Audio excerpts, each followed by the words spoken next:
अस्सलामुअलैकुम। जब जजीरे में पहला धमाका हुआ उसी वक्त ताला बीबी ने हॉटलाइन पर फ्रांस के आला हाकिम को इतला दी कि फरहाद को राब्ता कायम करने के लिए कहा जाए। उस हाकिम के ज़रिए मेरे फ़ोन पर यह पैगाम भेज दिया गया था, लेकिन मैं घर में मौजूद नहीं था। पारस अव्वल के साथ अस्पताल में था, फिर उसका इलाज हो रहा था। उसके अंदर से जहर ख़त्म करने के सिलसिले में कई डॉक्टर सर जोड़ कर बैठ गए थे और इस सिलसिले में बहस कर रहे थे। जब मुझे इतला मिली तो काफ़ी देर हो चुकी थी। मैंने आला बीबी को मुखातिब किया, हेलो, खैरियत तो है? हाँ, अभी तक मैं घबराई हुई थी। पारस का कुछ पता नहीं था। मुझे इतला मिली है कि वह बखैरियत वापस आ गया है। मैंने हैरानी से पूछा, कहाँ से वापस आ गया है? उसने भी मुख्तसर तौर पर बताया कि किस तरह पारस किंग फर्नांडो की भतीजी फेरी के साथ जजीरा एलिस गया था। वहाँ धमाके होने लगे। अब उधर हंगामी हालात का ऐलान कर दिया गया है। फौजी जवान हेलीकॉप्टरों में जजीरे के अतराफ मंडला रही हैं। जो कश्तियाँ उधर सैर तफरी की घर से गई थीं उन्हें वापस भेजा जा रहा है। बहरहाल अब मुझे इत्मीनान है। मेरी एक मातियत ने इतला दी है कि पारस फेरी के साथ बखैरियत वापस आ गया है। जजीरे में धमाके कैसे हो रही हैं, मैं हैरान हूँ। हमारे बेटे ने वहाँ कदम रखा है और यह सब कुछ होने लगा है। तुम उससे राब्ता कायम करके मालूम कर सकते हो। मैं ख्याल ख्वानी की परवाज़ करके अपने बेटे के पास जाना चाहता था। उसी वक्त मुझे पराई सोच की लहर महसूस हुई। मैंने पूछा, कौन है? सुपर मास्टर की आवाज़ सुनाई दी, फरहाद, बहुत पछताओगे। मैं तुम्हारे एक एक टेलीपैथी जानने वाले को और तुम्हारे ख़ानदान के एक एक फ़र्द को चुन चुन कर कत्ल करूँगा। मैं चाहता था तुम लोगों को तड़पा तड़पा कर जिंदा रखूं, लेकिन तुम सब मेरे लिए ख़तरनाक होते जा रहे हो। मैंने पूछा, आखिर बात क्या है? जानबूझकर अनजान न बनो। तुमने जजीरा एलिस में तबाही मचा दी है। मेरी ट्रांसफार्मर मशीन और नक्शे को तबाह कर दिया है। मैंने एकदम से खुश होकर पूछा, क्या सच कह रहे हो? यूँ एक्टिंग ना करो, मैं तुम्हारे फ्रॉड को खूब समझता हूँ। देखो सुपर मास्टर, ये इतना बड़ा कारनामा है कि मैंने इसे अंजाम दिया होता तो सीना तान कर तुमसे कहता कि ट्रांसफार्मर मशीन किसी के बाप की जागीर नहीं है।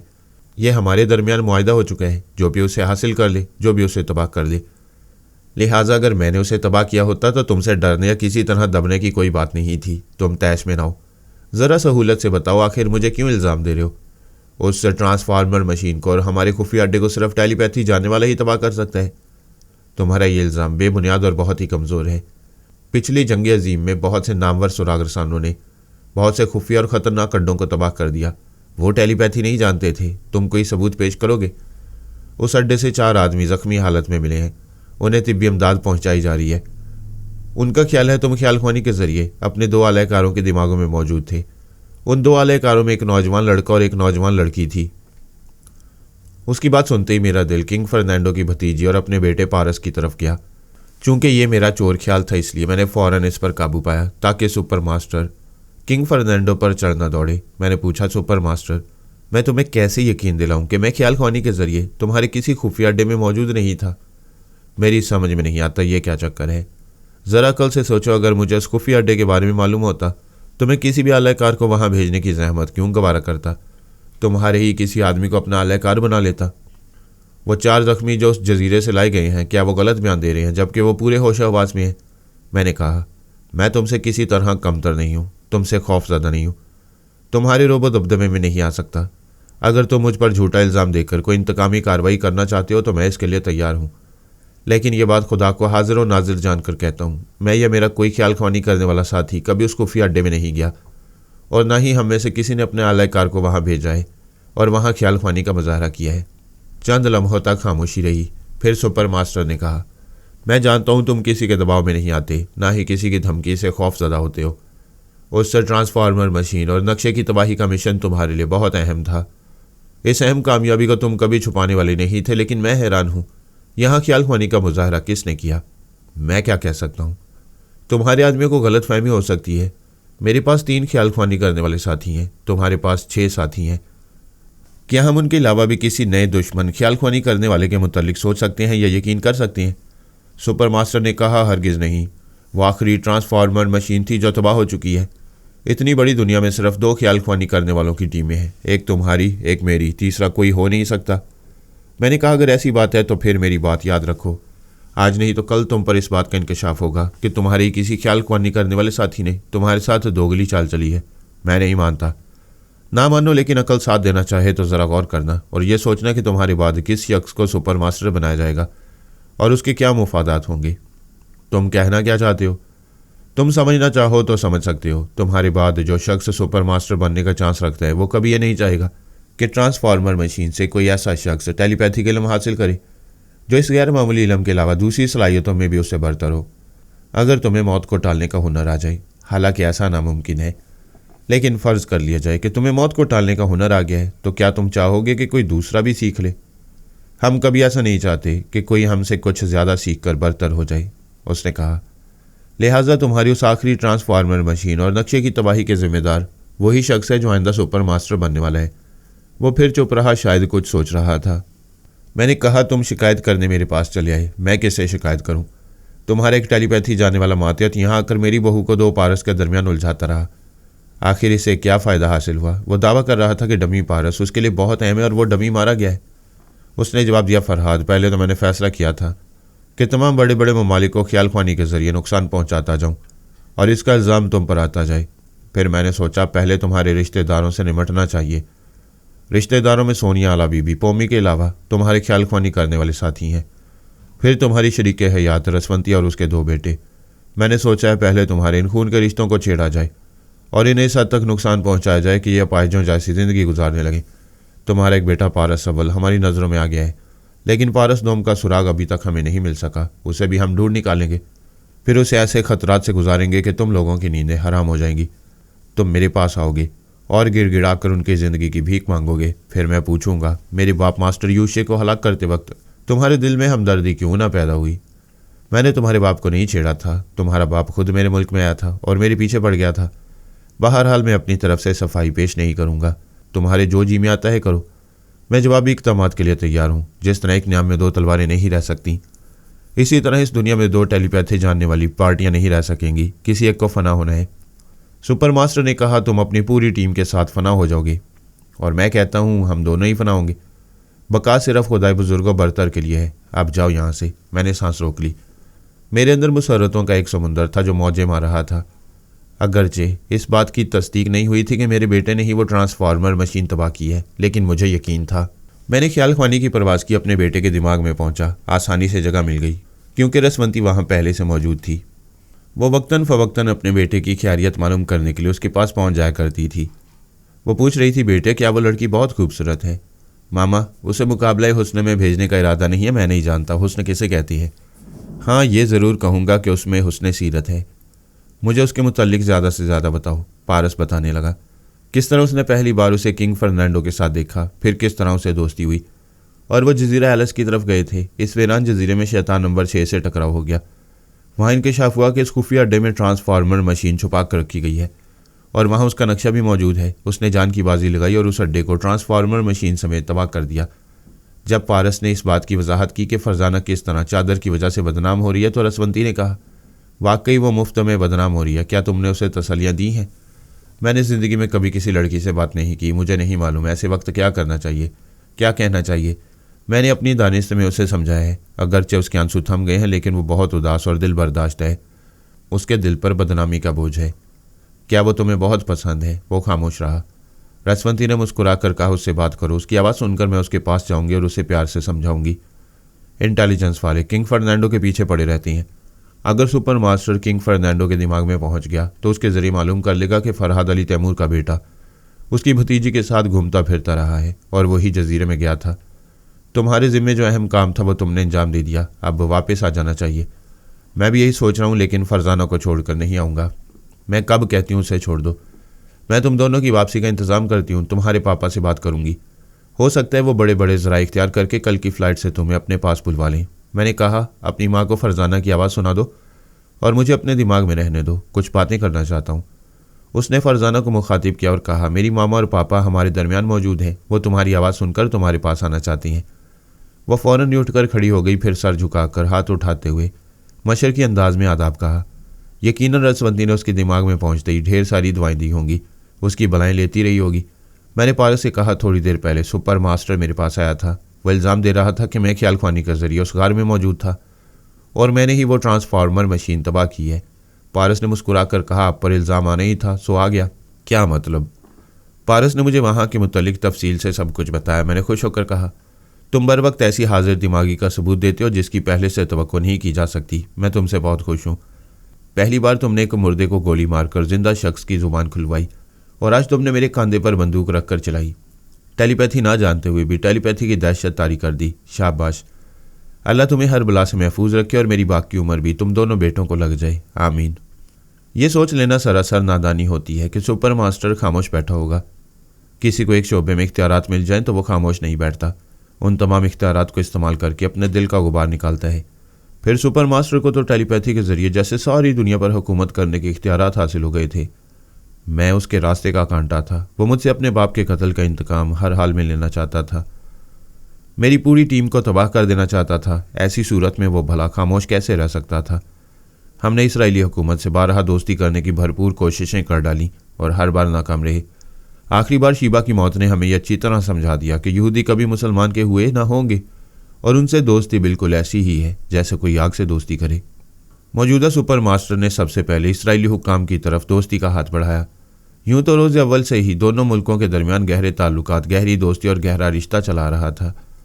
रिश्ता इस तरह के इस मुल्क ने इसराइली हुकूमत को जन्म दिया था और इसे कुर्ब व जवार की इस्लामी हुकूमतों के सरों पर नंगी तलवार की तरह लटका कर छोड़ दिया था। मौजूदा सुपर मास्टर का बाप मास्टर यूशे यहूदी था। उसने सोच रखा था कि टेलीपैथी के जरिए अपनी यहूदी कौम को फ़ायदे पहुंचाएगा, लेकिन इससे पहले ही वो मेरे हाथों से मारा गया था। अब इस बात का अहद उसका बेटा कर चुका था। अपनी यहूदी कौम को टेलीपैथी के जरिए ज़्यादा से ज़्यादा फ़ायदा पहुंचाने के लिए उनसे दोस्ताना मुआहदा कर चुका था। मुआहदे की सबसे पहली शर्त यह थी कि आला हुक्काम और ब्लाइंड क्लब वाले कभी इस बात का एतराफ़ नहीं करेंगे कि सुपर मास्टर टेलीपैथी जानता है और उससे इसराइलियों के ख़ास मरासम है। अगर फरहाद या उसके टेलीपैथी जानने वाले साथियों ने कभी इसराइलियों को नाकाबिले तलाफ़ी नुकसान पहुंचाया तो इसके जवाब में सुपर मास्टर ख्यालख्वानी के जरिए फ्रांस की हुकूमत को या ऐसी किसी भी हुकूमत को जो फरहाद की हमायती है ज़बरदस्त नुकसान पहुंचाएगी। इस सिलसिले में इसराइली हुक्काम ये बयान देंगे कि फरहाद और उसके साथी टेलीपैथी के जरिए हमें नुकसान पहुंचाते हैं और हम टेलीपैथी ना जानते हुए अपनी हिकमत अमली के जरिए इंतकामी कार्रवाई करते हैं। मुआहदे की रूह से अगर इसराइली एजेंट फरहाद अली तैमूर या बाबा साहब के इदारे से मुतल्लिक कोई अहम मालूमात फराहम करेंगे तो सुपर मास्टर इसके बदले इसराइली हुकूमत के लिए किसी दुश्मन मुल्क का राज मालूम करेगा। अगर वह फरहाद अली तैमूर की किसी साथी औरत को या उसके बेटों में से किसी को अगवा करेंगे तो सुपर मास्टर इसके बदले इसराइल की अहम शख्सियतों को दुश्मन मुल्कों की कैद से रिहाई दिलाएगा। फरहाद अली तैमूर की साथी औरतों और उसके दोनों बेटों के मुतल्लिक सुपर मास्टर की खास हदायत ये थी कि उन्हें अगवा करने के बाद कभी जान से न मारा जाए, बल्कि ऐसी अजियतें दी जाती रहें कि वो ज़िंदगी की भीख मांगते रहें और उन्हें ज़िंदगी मिले ना मौत। सुपर मास्टर ने जजीरा एलिस में ट्रांसफार्मर मशीन की तबाही के बाद फैसला कर लिया था अब अपने किसी मातियत टेलीपैथी जानने वाले को ऐसी कोई जिम्मेदारी नहीं देगा जो संभालते वक्त किसी न किसी मौके पर फरहाद या उसके साथियों से टकराने का इम्कान हो। अगरचे इस बात का सबूत नहीं मिल रहा था कि वो आखिरी ट्रांसफार्मर मशीन भी फरहाद ने तबाह की है, ताहम इस ट्रांसफार्मर मशीन के साथ एक टेलीपैथी जानने वाले शैतान की मौत ने उसे चौकन्ना कर दिया था। बाकी 5 टेलीपैथी जानने वाले शैतानों को वो बेमौत मारने के लिए कहीं सोचे समझे बगैर आगे नहीं बढ़ा सकता था। पेरिस में जो टेलीपैथी जानने वाला पारस अव्वल और जोजो के पीछे पड़ गया था, सुपर मास्टर ने उसे भी वापस बुला लिया। अब उसकी हिकमत अमली यही थी कि इसराइली एजेंटों और जासूसों के जरिए मेरी साथी औरतों और मेरे दोनों बेटों को परेशान किया जाए। उसने हुकूमत बरतानिया से दरख्वास्त की कि फरहाद अली तैमूर और उसके तमाम साथियों को बरतानिया की ज़मीन पर कदम रखने की इजाज़त ना दी जाए। बरतानवी हुकूमत ने जवाब दिया, फरहाद से ना हमारी दोस्ती है ना दुश्मनी है, हम ख्वामख्वाह उसे छेड़छाड़ करना नहीं चाहते। सुपर मास्टर ने कहा, मेरी मालूमात बहुत वसी हैं, मेरे जासूस बहुत दूर तक फैले हुए हैं। उनकी इतला के मुताबिक फरहाद अली तैमूर तुम्हारे मुल्क के किसी अहम शोबे को ज़बरदस्त नुकसान पहुँचाने वाला है। उस नुकसान से सिर्फ मैं ही बचा सकता हूँ। हम कैसे यकीन कर लें कि फरहाद ख्वामख्वाह में नुकसान पहुँचाने वाला है? जब वो नुकसान पहुँचाएगा तब तुम्हें यकीन आएगा। फिर मैं पूछूंगा, क्या मुझसे दोस्ती करते हो? अगर दोस्ती करोगे तो मैं तुम्हारी तरफ से इंतकामी कार्रवाई शुरू करूँगा और इस यकीन के साथ कि आइंदा तुम्हें कभी नुकसान नहीं पहुँचा सकेंगे। हुकूमत बरतानिया ख्वामख्वाह मुझसे दुश्मनी मोल लेने को तैयार नहीं थी, लेकिन सुपर मास्टर ने मजबूर कर दिया। उसका एक मुसाफिर बरदार त्यारा लंदन से बैंकॉक जा रहा था। अचानक उसके पायलट ने कंट्रोल टावर को इतला दी कि फरहाद अली तैमूर उसके दिमाग में घुसाया है, वह धमकी दे रहा है। अगर हुकूमत बरतानिया ने उसका मुतालबा पूरा नहीं किया तो इस जहाज़ को तबाह कर दिया जाएगा। ये खबर पार्लियामेंट के जिम्मेदार अफराद तक पहुंचाई गई। उन्होंने पूछा, फरहाद का मुतालबा क्या है? तैयारे के पायलट ने कहा, फरहाद कहता है इसराइली हुक्काम ने उसकी महबूबा शीबा को हराम मौत मरने पर मजबूर कर दिया। अब वह इंतकाम लेना चाहता है। और हुकूमत बरतानिया से मुतालबा करता है कि वो अपने मुल्क से तमाम यहूदियों को निकाल दे। जवाब मिला, ये नामुमकिन है। यहूदी यहाँ के कारोबार में छाए हुए हैं, उन्हें निकाला जाएगा तो यहाँ की मईशत तबाह हो जाएगी, बहुत हंगामा होगा, खाना जंगी शुरू हो जाएगी। फरहाद को ज़रा अकल से काम लेना चाहिए। एक तैयारी के पायलट के ज़रिए अपना मुतालबा मनवाने के ये कोई दानिशमंदाना तरीका नहीं है। हम फरहाद से दरख्वास्त करते हैं वो हमारे पास ख्याल ख्वानी के ज़रिए आए और इस सिलसिले में कोई मुनासिब समझौता करे। पायलट ने कहा, फरहाद अली तैमूर कहता है ये त्यारा 6 घंटे में बैंकॉक पहुंचेगा। इस दौरान उसकी जहां भी ब्रेक जर्नी है उसे उतरने नहीं दिया जाएगा। अगर 5 घंटे के अंदर मुतालबा पूरा ना किया गया तो 5वां घंटा ख़त्म होते ही ये त्यारा तबाह कर दिया जाएगा। बरतानवी पार्लियामेंट के मेंबरान बौखला गए थे। वो हॉटलाइन पर फ्रांसीसी हुकाम से रब्ता कायम कर रहे थे और कह रहे थे वो फरहाद अली तैमूर को इस बेजा मुतालबे से बाज रखें। जब मुझे इतला मिली तो मैंने हैरानी से कहा, मैंने कोई मुतालबा नहीं किया, मैं यहाँ पेरिस में फ्रांसीसी हुकाम की पनाह में हूँ। मैं ऐसा मुतालबा भला क्यों करूँगा जबकि मैं बराह रास्त इंग्लैंड में कारोबार करने वाले तमाम यहूदियों के दिमागों में पहुँच सकता हूँ, उन्हें वहाँ से भागने पर मजबूर कर सकता हूँ। सिर्फ इतना नहीं, इसराइल में जितने यहूदी हैं उन सबको तिगनी का नाच नचा सकता हूँ। फिर भला बरतानवी हुकूमत को परेशान करके मुझे क्या मिलेगा। मेरी तरफ से फ्रांसीसी हुकाम ने भी बरतानवी पार्लियामेंट के मेंबरान को यकीन दिलाया, लेकिन वो यकीन करने के लिए तैयार नहीं थे। वो एक ही बात कह रहे थे, अगर फरहाद ऐसा नहीं कर रहा तो उसके टेलीपैथी जानने वाले साथी ऐसा कर रहे होंगे, क्योंकि उनके सिवा कोई और टेलीपैथी नहीं जानता है। इसके जवाब में उन्हें फिर समझाया गया कि सुपर मास्टर भी टेलीपैथी जानते हैं, लेकिन वो अपनी सलाहियतों को छुपाए हुए है। वह हमारे तुम्हारे मुल्क में जो भी तबाहियाँ फैलाएगा उसका इल्ज़ाम फरहाद और उसकी टेलीपैथी जानने वाले साथियों पर रखेगा। वो अपने इल्म को राज में रखकर फरहाद को सारी दुनिया में बदनाम करना चाहता है। उसका मंसूबा है कि फरहाद और उसकी साथी औरतों को और उनके बच्चों को किसी मुल्क में पनाह न मिले। वह जिस मुल्क में कदम रखे वहाँ तबाहियाँ फैलती जाएं और उस मुल्क के हुक्मरान दहशत ज़दा होकर फरहाद को उसके ख़ानदान समेत अपने हाथ से निकाल दें। मैंने ख्याल ख्वानी की परवाज़ की, सुपर मास्टर के दिमाग में पहुँचना चाहा। उसने सांस रोक ली। मैंने फिर दूसरी बार कोशिश की। उसने पूछा, क्या फरहाद तुम हो? हाँ, तुम मेरा ही इंतज़ार कर रहे हो? अभी तुम 5 घंटे का अल्टीमेटम दे चुके हो।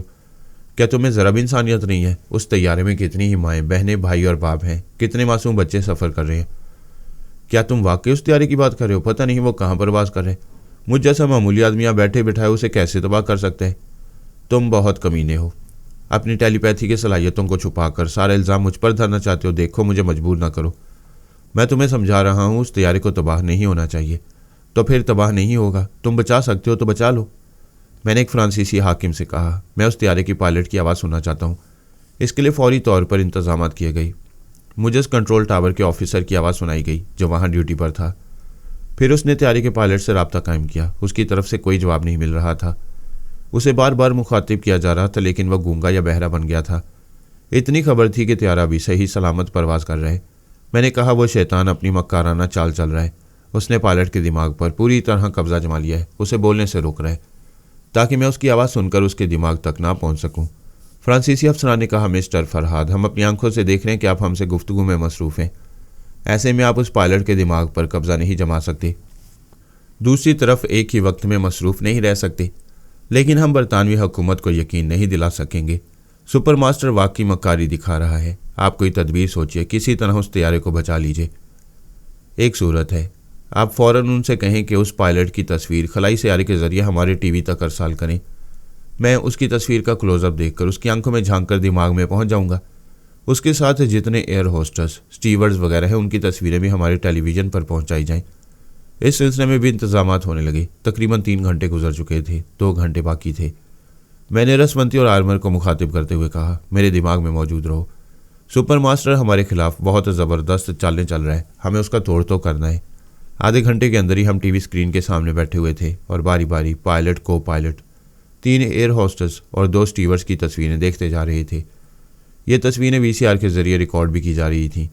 सबसे पहले मैंने पायलट की आंखों में झांक कर देखा, फिर उसके दिमाग में पहुंच गया। मुझे महसूस हुआ जैसे उसका दिमाग पत्थर का हो गया है। वह विंड स्क्रीन के पार नज़रें जमाए हुए था। मैंने कहा, किसी करीबी मुल्क का नाम बताओ जहाँ से यह तैयारा गुजरने वाला है। वो बिल्कुल खामोश रहा। मैं उसकी सोच को टटोल रहा था और समझ रहा था। उसके दिमाग पर पूरी तरह कब्जा जमाया गया है। अगर सुपर मास्टर की गिरफ्त ज़रा भी कमज़ोर होती तो मैं अपने लिए जगह बना लेता और अपने हुक्म की तामील ज़रूर कराता। मैंने दिमागी तौर पर वापस आकर रसवंती से पूछा, क्या तुम मेरे साथ थी? हाँ, मैं उसके दिमाग में पहुंच गई थी। तुम वक्तन फ़वक्तन उसके दिमाग में जाती रहो। मिस्टर आर्मर, तुम मेरे दिमाग में रहो। अब मैं को पायलट के दिमाग में जा रहा हूँ। उसके दिमाग में पहुंचने पर भी यही मालूम हुआ कि किसी ने कब्जा जमाया हुआ है। सुपर मास्टर बैक वक्त 2 आदमियों के दिमागों पर कब्जा नहीं जमा सकता था। उसका टेलीपैथी जानने वाला मातियत ऐसा कर रहा था। मैंने आर्मर से कहा, तुम इसके दिमाग में बराबर मौजूद रहो, जैसे ही कोई कमजोरी महसूस हो इसे फौरन दिमागी झटका पहुंचाओ। इस तरह दूसरे टेलीपैथी जानने वाले की गिरफ्त ज़रा कमज़ोर हो जाएगी। मैंने एक स्टीवर्ड की तस्वीर देखी, उसकी आंखों में झांका, फिर दिमाग में पहुंच गया। वो परेशान था। अपने एक स्टीवर्ड साथी और 3 एयर होस्टेस के दरमियान खड़ा था। सरगोशी में कह रहा था, पता नहीं क्या हो गया है। पायलट और को पायलट दोनों ने कैबिन का दरवाज़ा बंद कर लिया है। हम पायलट कैबिन में नहीं जा सकते। यहाँ टेलीफोन से रब्ता कायम करें हम, मगर उधर से वो जवाब नहीं दे रहे। समझ में नहीं आता क्या गड़बड़ है, आखिर वैसा क्यों कर रहे हैं। मैंने स्टीवर्ड के दिमाग पर कब्जा जमाया, फिर उसके जरिए पूछा, यहाँ कोई ड्रिल मशीन है? मैं पायलट कैबिन के दरवाजे में सुराख करना चाहता हूँ। एक एयर होस्टेस ने कहा, मुसाफिर इस तरह दरवाजे पर सुराख करते हुए देखेंगे तो परेशान हो जाएंगे, इसकी वजूहात दरियाफ्त करेंगे। अभी मुसाफिरों के लिए परेशान होने की बात नहीं है, इन्हें मुसाफिरों को बचाने की कोशिश की जा रही है। यकीनन उस पायलट कैबिन में कोई गड़बड़ ज़रूर है। एक एयर होस्टेस ने पूछा, आखिर तुम सुराख क्यों करना चाहते हो?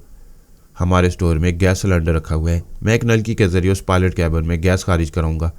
इस तरह वो खांसने लगेंगे, मजबूर होकर दरवाज़ा ज़रूर खोलेंगे। एयर होस्टेस ने खुश होकर कहा, बड़ी अच्छी तदबीर है, इसके लिए सुराख करने की ज़रूरत नहीं। पायलट कैबिन के दरवाजे के निचले हिस्से में इतना सा खला ज़रूर है कि एक बारीक सी नलकी वहाँ से गुजारी जा सकती है। मैंने उन लोगों के साथ मिलकर फ़ौरन ही नलकी और गैस सिलेंडर लिया, नलकी को उस गैस सिलेंडर से मुंसलिक किया, फिर तेज़ी से चलता हुआ उस पायलट कैबिन के दरवाजे के पास आया। वहाँ घुटने टेक कर बैठ गया, नलकी को उस दरवाजे के निचले हिस्से से गुजार कर सिलेंडर की चाबी घुमा दी। स्टीवर्ड के दिमाग को सिर्फ एक लम्हे के लिए आज़ाद छोड़ा और आर्मर को मुखातिब किया, मेरे दिमाग में आओ। फिर मैंने स्टीवर्ड के दिमाग पर कब्जा जमा लिया। आर्मर ने आकर पूछा, क्या बात है? मैंने कहा, कैबिन के अंदर गैस छोड़ी जा रही है, रसवंती से जाकर कहो होशियार रहे। गैस के असर से उनका दिमाग कमज़ोर होगा, वो परेशान होंगे और उनके दिमाग पर कब्जा जमाने वाले भी पूरी तरह उन्हें गिरफ्त में नहीं रख सकेंगे। ऐसी सूरत में उन्हें मार डालने की कोशिश करेंगे। ऐसे ही वक्त तुम्हें अपनी ख्याल खुआनी की पूरी कुव्वत से उन दोनों के दिमागों पर कब्जा जमाना है और इन शैतानों के इरादों को नाकाम बनाना है। मैं भी ऐसे ही वक्त पहुंच जाऊंगा, अब जाओ और रसवंती को ये बातें समझा दो। आर्मर चला गया। थोड़ी देर बाद ही दरवाजे की दूसरी तरफ से खांसने की आवाज़ें सुनाई देने लगी थी। मैंने स्टीवर्ड से कहा, हेलो मिस्टर, मैं फरहाद अली तैमूर तुम्हारे दिमाग पर कब्जा जमाए हुए था, अब इसे थोड़ा थोड़ा आज़ाद छोड़ रहा हूँ, तुम मेरी बातें गौर से सुनो। तुम्हारा तैयारा बहुत ही खतरे में है, दुश्मन इसे तबाह करना चाहते हैं, लिहाजा मैं तुम्हारे दिमाग पर कब्जा जमा कर ये गैस कैबिन के अंदर खारिज कर रहा हूँ। यहाँ से पायलट और को पायलट बुरी हालत में बाहर निकलेंगे। तुम्हारा फ़र्ज़ है कि उन दोनों के हाथ पैर बांध दो और उन्हें बेबस कर दो। जो कुछ मैं कह रहा हूँ यही बात अपने साथी स्टीवर्ड से कहते जाओ। वो अपने साथी स्टीवर्ड से यही बातें कहने लगा। वह हैरान और परेशान था और बेयकीनी से अपने साथी को देख रहा था। मैंने कहा, इस वक्त बेयकीनी तुम सबको तबाह कर देगी। मेरी सच्चाई का सबूत यही है कि यह पायलट कैबिन का दरवाज़ा कई घंटे से बंद है और मैं इसे गैस सिलेंडर के जरिए खुलवा रहा हूँ। ये कहते ही मैं फिर को पायलट के दिमाग में पहुंचा। वहाँ वो दोनों खांस रहे थे। रसवंती पायलट के दिमाग में और आर्मर को पायलट के दिमाग में था और इस जिद्दोजहद में था कि को पायलट को दरवाजे के पास ले जाकर किसी तरह उसे खोल दे। दूसरी तरफ टेलीपैथी जाने वाला शैतान भी अपनी जिद्दोजहद में मसरूफ़ था। मुझे खतरा महसूस हुआ कि सुपर मास्टर पायलट के दिमाग में है और वह इस त्यारे को कहीं भी गिरा सकता है। मैं फ़ौरन ही उसके दिमाग में पहुंचा और रसवंती से कहा, तुम आर्मर की मदद करो। फिर मैंने कहा, सुपर मास्टर, मैं तुम्हारी चाल कामयाब नहीं होने दूंगा। ये कहते ही मैंने पायलट के दिमाग को एक झटका पहुंचाया तो उसके हलक से एक चीख निकल गई। सुपर मास्टर की गिरफ्त ज़रा और कमज़ोर पड़ गई। उसने भी उसके दिमाग को जवाबी झटका पहुंचाया। अब उसकी चाल ये थी कि पायलट बिल्कुल ही नाकारा हो जाए, इस जहाज़ को कंट्रोल ना कर सके। वो दरअसल मेरे फ्रेम में आ गया था। मैं भी यही चाहता था कि पायलट नाकारा हो जाए। उसने फिर उसे एक दिमागी झटका पहुंचाकर उसकी सीट से उठाया और दरवाजे के पास ले जाकर दरवाज़ा खुलवा दिया। फिर मैंने ही फ़ौरन स्टीवर्ड के दिमाग पर कब्जा जमाया, फिर उसे दौड़ाता हुआ लाकर पायलट की कुर्सी पर बिठा दिया। इसके बाद चीख कर बोला, रसवंती, आर्मर, इन दोनों शैतानों से खासी जंग होगी, लेकिन हिम्मत न हारना, बल्कि स्टीवर्ड वगैरह के दिमाग पर कब्जा जमाकर मुसाफिरों से कहो कि उन दोनों को काबू में करें तो त्यारा सही सलामत ज़मीन पर उतर सकता है। उन दोनों ने यही किया। वह सुपर मास्टर और उसके मातियत टेलीपैथी जानने वालों के दिमागों में रहकर जंग करते रहे। सुपर मास्टर किसी तरह उस पायलट को स्टीवर्ड की तरफ पहुंचाकर उसे उसकी जगह से हटाना चाहता था, लेकिन रसवंती ख्याल ख्वानी करती आ रही थी। वो उसकी चाल को कामयाब होने का मौका नहीं दे रही थी। आर्मर ने उसको पायलट के जरिए चीख चीख कर मुसाफिरों से कहा, इन पायलट और को पायलट को अपने काबू में करो, इन्हें बांध कर रखो वरना जहाज़ तबाह हो जाएगा। दूसरे स्टीवर्ड और एयर होस्टेस ने यह तमाशा अच्छी तरह समझ लिया था। अपने साथी स्टीवर्ड को पायलट की सीट पर बैठकर जहाज को कंट्रोल करते हुए देख रहे थे। लिहाजा वो मुसाफिरों से दरख्वास्त करने लगे कि इन्हें अपने काबू में किया जाए। मुसाफिरों में खलबली मच गई। बहुत से कमज़ोर दिल के थे जो चीखने चिल्लाने लगे। बहुत से दिलेर थे वो आगे बढ़कर उन दोनों को अपने काबू में कर चुके थे। इस दौरान मैं स्टीवर्ड से कह रहा था, शाबाश, तुम इसी तरह जहाज़ कंट्रोल करते रहो। मैं कभी कभी तुम्हारे दिमाग से जाऊंगा, फिर आ जाऊंगा और तुम्हें गाइड करता रहूंगा। मैंने रसवंती के पास आकर कहा, अब उनकी फिक्र न करो। वह दोनों शैतान मुसाफिरों को अपना एहलाकार बनाएंगे। लिहाजा तुम और आर्मर दूसरे मुसाफिरों के दिमागों में पहुंचने की कोशिश करते रहो। जब भी दूसरे मुसाफिर पायलट रूम की तरफ आने की कोशिश करे तो उनका रास्ता रोकते रहो। मैं फिर स्टीवर्ड के पास आ गया। उसके जरिए कंट्रोल टावर से राब्ता कायम करते हुए बोला, हमारा तैयारा मुसीबत में है। हम आपके एयरपोर्ट पर उतरना चाहते हैं, प्लीज़ हमारी हेल्प करें। आधे घंटे बाद ही वो तैयारा दिल्ली के एयरपोर्ट पर उतरने लगा। स्टीवर्ड ने मेरी हदायत के मुताबिक इतला दी थी कि इस तैयारे में कुछ मुजरिम हैं जिन्हें हिरासत में लिया जाए, और वो मुजरिम पायलट और को पायलट हैं जो दरअसल बेकसूर हैं। उन पर चंद टेलीपैथी जानने वालों ने कब्जा जमा रखा है। मादाम रसवंती, मिस्टर फरहाद अली तैमूर और मिस्टर आर्मर ने हमारी मदद की और इस तरह हम मुसाफिरों की जान बचाने में कामयाब हो गए। तैयारा रनवे पर रुका तो सबसे पहले मुसाफिरों को उतारने के इंतजाम किए गए। मैंने और फ्रांस के आला अफसरान ने एक दूसरे से खुश होकर मुसाफिर किया। हमने तकरीबन 1200 मुसाफिरों की जान बचाई थी, जिनमें मासूम बच्चे भी थे। सबसे बड़ी बात यह कि मैंने अपने आप को बदनाम होने से बचा लिया था। सुपर मास्टर ने मेरे दिमाग में आकर कहा, कामयाबी मुबारक हो, लेकिन ये कैसे साबित करोगे कि टेलीपैथी जानने वाला सुपर मास्टर है? तुमने शायद एक बात पर गौर नहीं किया। मैंने इस तैयारी की रवानगी से पहले ही पायलट और को पायलट को अच्छी खासी पिला दी थी। वो नशे में थे। यकीनन नशा सर चढ़कर बोल रहा होगा और वो अपने फ़राइज़ से गाफिल हो गए होंगे। नशे की हालत में कंट्रोल टावर वालों से फरहाद का जिक्र कर रहे होंगे, जबकि बेचारा फरहाद तो खुदाई खिदमतगार है। उसने स्टीवर्ड के जरिए इस तैयारे को तबाही से बचा लिया। बेशक तुम बदनामी से बच गए, लेकिन मुझे बेनकाब नहीं कर सके और ना ही कभी कर सकोगे। उसी वक्त एक ऑफिसर ने आकर कहा, मिस्टर फरहाद, बरतानवी पार्लियामेंट के मेम्बरान कह रहे हैं, ये क्या तमाशा है? फरहाद अली तैमूर क्यों हमें अहमक बना रहे? पहले तो पायलट के दिमाग पर कब्जा जमा रखा, फिर खुद को बदनामी से बचाने के लिए स्टीवर्ड को अहलकार बनाया। पायलट और को पायलट को मार डाला ताकि वो उसके खिलाफ बयान न दे सकें। स्टीवर्ड को अपने काबू में रखा ताकि वो दहशत में मुब्तला होकर उसकी हमायत में बयान देता रहे। क्या हम फरहाद की इस बचकाना चाल को समझ नहीं सकते? सुपर मास्टर ने मेरे दिमाग में कहका लगाया और कहा, लो, मैं समझ रहा था तुम बदनामी से बच गए और मैं बेनकाब नहीं हुआ। वाह, इसे कहते हैं कमाल। मैं तो नकाब में ही हूँ, कोई मुझे इल्ज़ाम नहीं दे सकता। सारा इल्ज़ाम तुम पर आ रहा है। मैंने नागवारी से कहा, मुझे इल्ज़ाम की परवाह नहीं।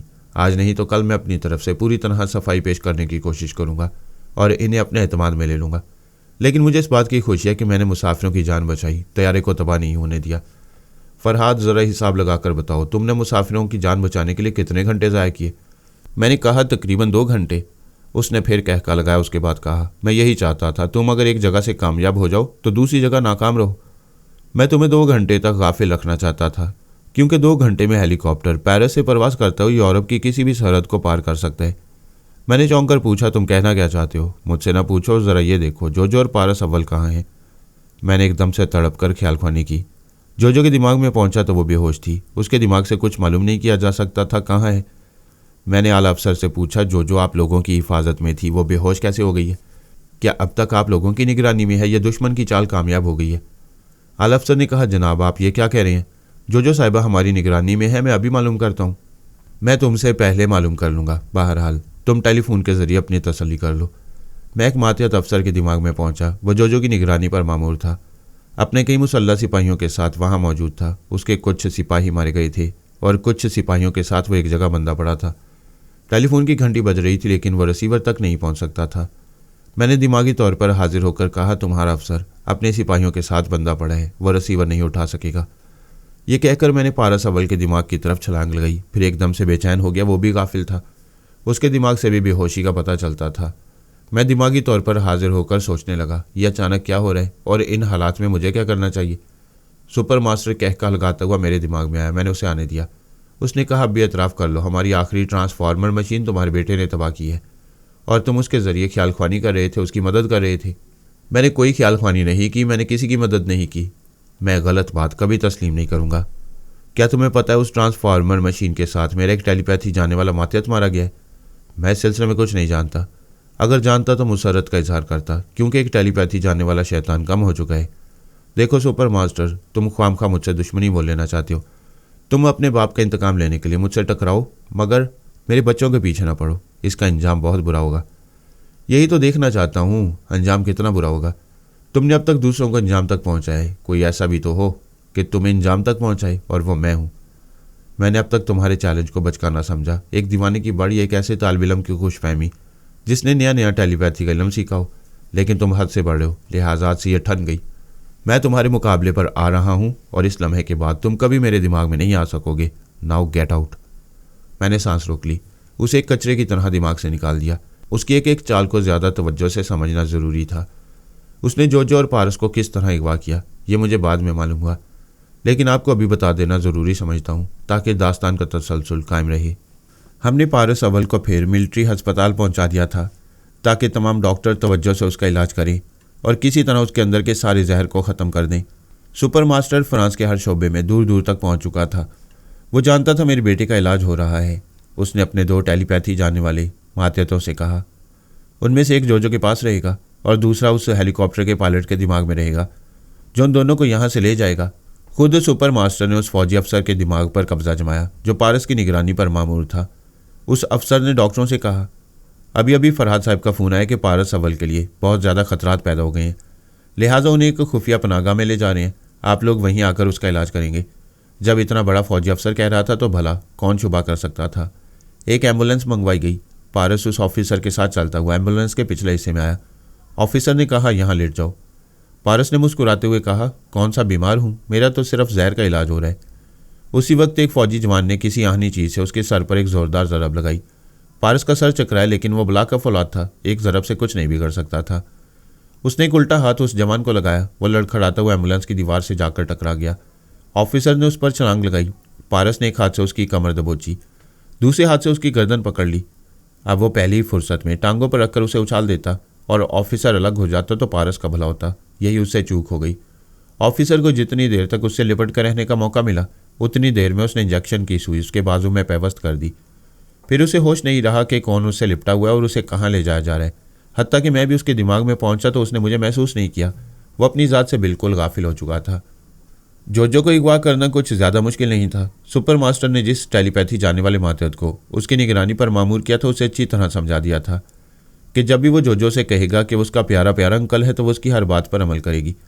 लिहाजा जब उसने एक हेलीकॉप्टर की आवाज़ सुनी तो उसने जोजो से उसके अंकल की आवाज़ में कहा, हेलो जोजो, मैं तुम्हारा प्यारा प्यारा अंकल बोल रहा हूँ, क्या मुझसे मिलना चाहती हो? हाय अंकल, आप कहाँ हैं? मैं आपको बहुत याद कर रही थी। मेरे साथ जाने क्या क्या चक्कर चल रहे हैं। मेरा पारस अस्पताल में है, एक नागिन उसके अंदर जहर भरती जा रही है, क्या आप उसका जहर निकाल सकती हैं? मेरी प्यारी बेटी, मैं इसीलिए तुम्हारे पास आया हूँ कि वो नागिन कहीं तुम्हारे अंदर जहर ना भर दे।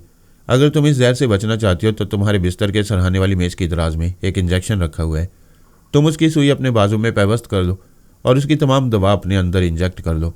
इसके बाद किसी भी नागिन का जहर तुम पर असर नहीं करेगा। वो खुश होकर बिस्तर पर बैठ गई, फिर बोली, सच अंकल, क्या मैं उस नागिन से महफूज रहूँगी? मैं तुम्हारी हिफाजत करता रहूँगा। तुम वो इंजेक्शन अपने बाजू में लगाओ। उसने मेज़ की दराज को खोला, वहाँ एक सिरिंज भरी रखी थी। उसने अपने प्यारे अंकल की हदायत के मुताबिक उसकी सुई को अपने बाजू में पेवस्त किया, फिर उसकी सारी दवा अपने अंदर इंजेक्ट कर ली। इसके बाद उसे कोई होश न रहा। ना वो दोनों होश में थे, ना मैं फरहाद अली तैमूर किसी तरह उनका सुराग लगा सकता था। वैसे एक हकीकत को मैं बचपन से आजमाता आ रहा था, वो ये कि जिसे अल्लाह रखे उसे कौन चखे। मुझ पर बचपन ही से क़यामतें टूटती रही थीं। बचपन में मेरी चची और उनकी औलाद ने मुझे मार डालने में कोई कसर नहीं छोड़ी थी। मेरी ज़िंदगी थी, इसीलिए आज तक जी रहा हूँ। कितने ही सर फिरे दुश्मन मेरे मुकाबले पर आए, कितने ही नाकाबिले शिकस्त दुश्मन शिकस्त खाकर हमेशा के लिए फना हो गए। मेरी तरह आज मेरे बच्चे भी मुसाइब का शिकार हो रहे थे और उनके साथ भी वही कहावत सादिक आ रही थी कि जिसे अल्लाह रखे उसे कौन चखे। यूँ तो सुपर मास्टर के 2 टेलीपैथी जाने वाले मातियत पारस और जोजो को अगवा करके ले जा रहे थे, लेकिन अगवा करने वाले दूसरे एहलकारों में तमाम के तमाम यहूदी थे और वह इन दोनों को इसराइल ले जाना चाहते थे। इस्तांबुल के करीब पहुंचते ही हेलीकॉप्टर में अचानक कोई टेक्निकल खराबी पैदा हो गई। जब तक वह इसे ज़मीन पर ना उतारता इसकी खराबी मालूम नहीं हो सकती थी। उसने कोशिश की कि हेलीकॉप्टर को ज़्यादा से ज़्यादा दूर तक परवाज़ कराते हुए ले जाए। आखिर वो उसे प्रिंसेस आइलैंड तक ले ही गया। ये सब कुछ ऐसे वक्त हो रहा था जब मैं त्यारे के मुसाफिरों को बचाने में मसरूफ़ था, और जब मुझे उनके अगवा का इल्म हुआ तो मैं ये मालूम नहीं कर सकता था कि जोजो और पारस अव्वल प्रिंसेस आइलैंड पहुँचाई गई हैं। वो दोनों बेहोश थे और मेरी कोई रहनुमाई नहीं कर सकते थे। सुपर मास्टर ने हुक्म दिया, जो तमाशा उन दोनों के साथ करना है वो इसी जजीरे में किया जाए। ज़्यादा खतरा मोल लेना मुनासिब नहीं है। हो सकता है पारस होश में आने के बाद मुसीबत बन जाए या फरहाद इनके ज़रिए तुम लोगों तक पहुंच जाए, फिर तुम इन्हें इसराइल तक नहीं ले जा सकोगे। एक बार मैं पारस के दिमाग में पहुंचा तो वो होश में आ चुका था। वो और जो दो कुर्सियों पर बंधे हुए थे और दोनों एक दूसरे से दूर बिठाए गए थे। उन दोनों के सामने एक बड़ा सा स्क्रीन था। मैंने जैसे उसे मुखातिब किया उसने कहा, पापा आप यहाँ से फ़ौरन चले जाएं। क्या बात है बेटे? ये लोग सही मायनों में शैतान हैं। ये सामने वाले स्क्रीन पर अब एक इखलाक सोच फिल्म दिखा रहे थे और इसके बाद फिर दूसरी फिल्म चलाने वाले हैं। प्लीज़ आप यहाँ से चले जाएं। इतना बता दो तुम कहाँ हो। मुझे कुछ पता नहीं, मैं यहाँ के बारे में कुछ नहीं जानता हूँ। प्लीज़ आप मेरे दिमाग में ना रहें, मैं अपने हालात से निमट लूँगा।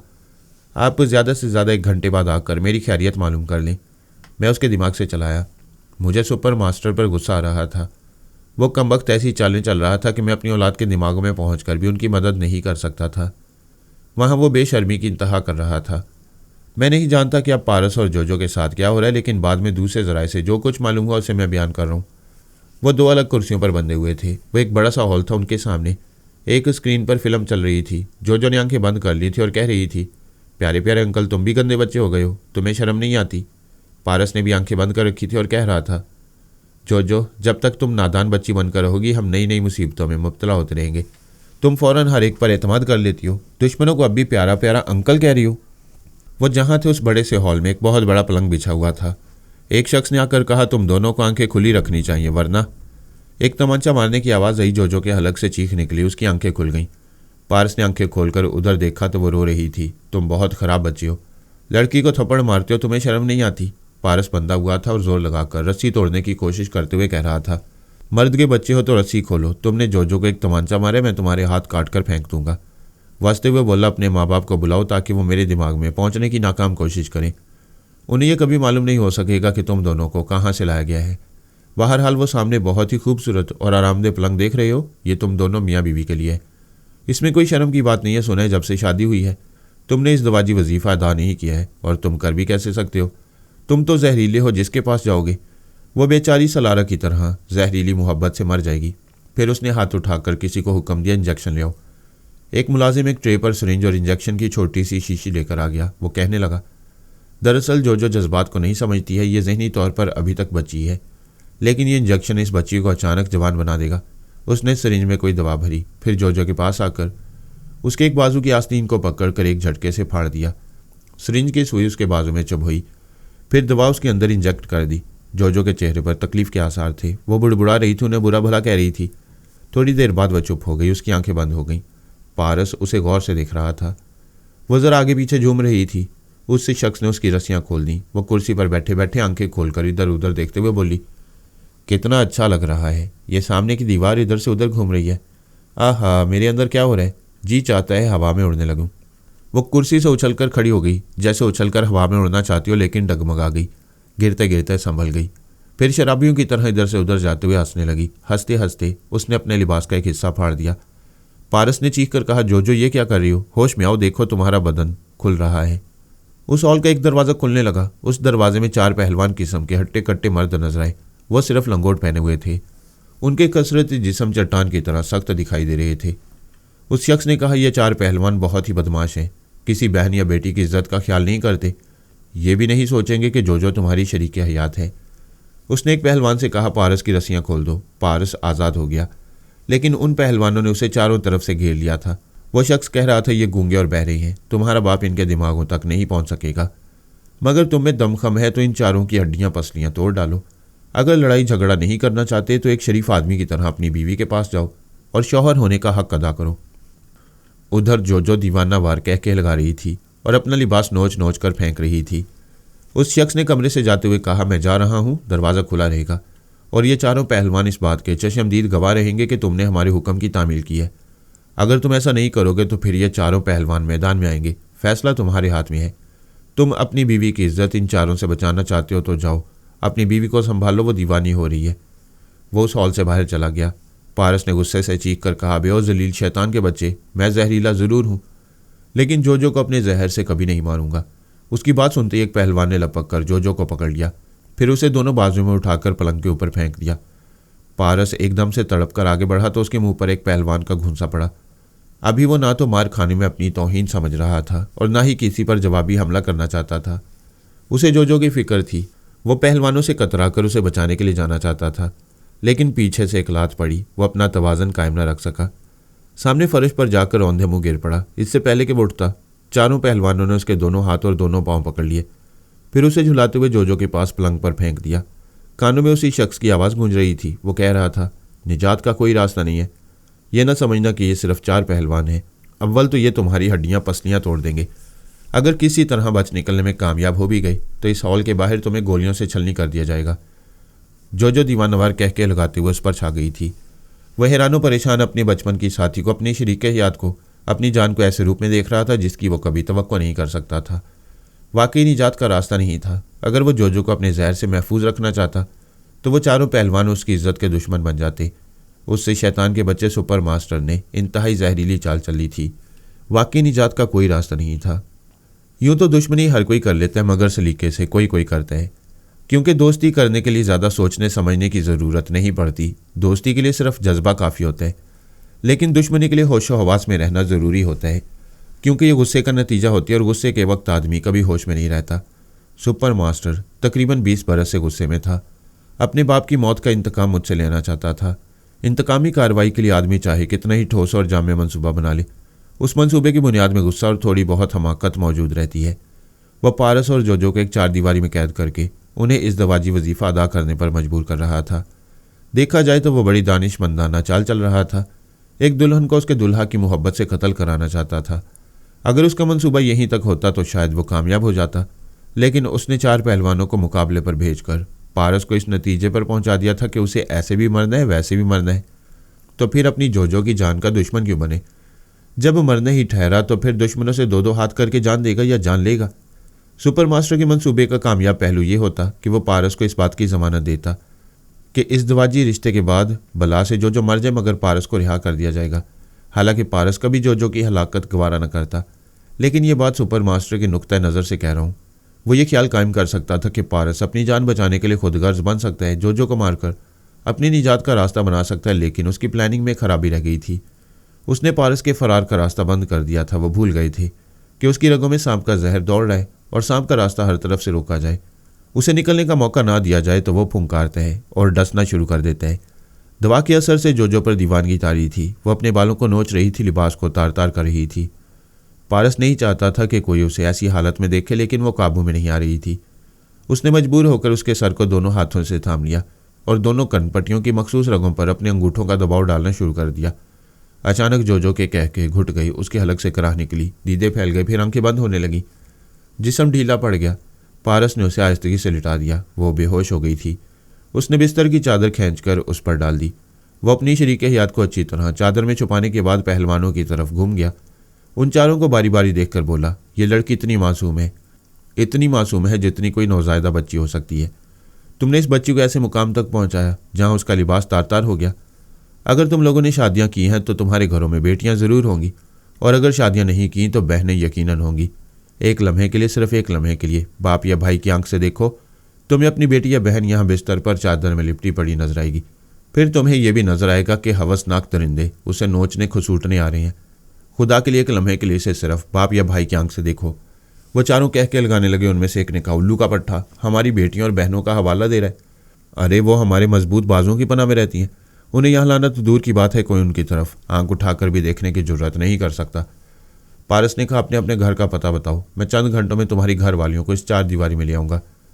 पारस के अल्फाज शहजोरों के लिए गाली से कम नहीं थे। उनमें से एक ने मुश्तिल होकर तेजी से पैंतरा बदला, फुर्ती से करीब आकर एक ज़बरदस्त दाव आजमाने की कोशिश की, लेकिन उसकी हसरत दिल में ही रह गई। वो सोच भी नहीं सकता था कि सामने वाला खड़े ही खड़े फिजा में उछलेगा और हमला करने वाले के सर पर हाथ रखकर ऊपर ही ऊपर कलाबाजी खाता हुआ दूसरी तरफ चला जाएगा और सामने मैदान खाली रह जाएगा। उसने पलट कर देखा। जिसे जवान बच्चा समझा जा रहा था उसने पीछे पहुंचते ही दूसरे पहलवान को किक मारी थी। वो लात खाकर लड़खड़ाया। तीसरे पहलवान ने उसे संभाल लिया। पहले पहलवान ने जैसे ही पलट कर देखा, मुंह पर जबरदस्त कराटे का हाथ पड़ा। इस हाथ ने समझा दिया कि वो हाथ नहीं है, आनी सलाख पर इंसानी खाल मुंडी हुई है। लात खाने वाला गुस्से से आगे बढ़ा। पहलवानों में यह खराबी होती है कि वो भारी भर कम होते हैं, तेजी से हरकत नहीं कर सकते। उनके मुकाबले में पारस चीते की तरह फुर्तीला था। उसने समझ लिया था वहाँ पोमी आंटी का फाइटिंग स्टाइल काम आएगा, इसीलिए वो एक जगह नहीं ठहरता था, बिजली की तरह लपकता था, एक तरफ से छलांग लगाता था, दूसरी तरफ पहुंचने से पहले ही फिजा में समरसाल्ट के जरिए सिमत बदल देता था। पहलवानों को अंदाज़ा नहीं होता था कि बिजली किस पर गिरेगी। जब वो हथौड़े की तरह आकर बरसता था और बरस कर गुजर जाता था तो वो चोटों को सहलाते हुए गरजते थे, अबे ओ बंदर की औलाद, मर्दों की तरह एक जगह खड़ा रहकर मुकाबला क्यों नहीं करता? पारस ने पूछा। क्या एक तन्हा शख्स से लड़ने वाले 4 पहलवानों को मर्द कहा जाता है? पारस ने इतनी देर तक लड़ने के दौरान चौथे पहलवान को बार बार देखा था। वो इब्तदा ही से दूर जाकर खड़ा हो गया था, इस मुकाबले में हिस्सा नहीं ले रहा था। 3 पहलवानों में से कोई मार खाकर उसकी तरफ पहुंचता था तो वो उनसे दूर होकर दूसरी जगह हाथ बांधकर तमाशा देखने लगता। न अपने साथियों की मदद कर रहा था और ना ही पारस से जुबानी हमदर्दी कर रहा था। शायद वो उसके लड़ने के अंदाज को देख रहा था, समझ रहा था, अच्छी तरह परख रहा था और आखिर में उसके लिए धमाका साबित होने वाला था। एक पहलवान ने बड़े जख्म खाने के बाद झुंझलाकर पूछा, क्या तुम यहाँ तमाशाई बनकर आए हो? दूसरा पहलवान मार खाकर लड़खड़ाते हुए तमाशाई पहलवान के करीब आ गिरा, फिर जल्दी से उठकर गुराते हुए बोला, क्या $10,000 में सिर्फ हम तीनों मार खाएंगे? क्या तुम इस इंतज़ार में हो कि हम इस छोकरे के हाथों से मर जाएं और तुम तनहा मुआवजे की सारी रकम ले जाओ? तमाशाई पहलवान ने कहा, क्या इतनी देर लड़ने के बाद तुम लोगों को यकीन हो गया है कि ये जवान तुम लोगों को जिंदा नहीं छोड़ेगा और मुझे मुआवजे की रकम ले जाने के लिए जिंदा छोड़ देगा? हम और क्या समझें, आसार तो यही नजर आ रहे हैं। बेशक यही होने वाला है, ये गालिब आएगा, इसीलिए मैं गैर जानिबदार हूँ। तुमने मुकाबला होने से पहले ये कैसे समझ लिया था? उसने पलंग पर पड़ी हुई जोजो को देखा, फिर कहा, मुझे इस नौजवान की शहजोरी ने नहीं, इसकी बातों ने मारा है। आज से 10 बरस पहले कुछ गुंडे मेरी बहन को उठा कर ले गए थे। मैं मौजूद था मगर उनका मुकाबला न कर सका। उन दिनों में बहुत कमज़ोर था, अपनी बहन को ना बचा सका।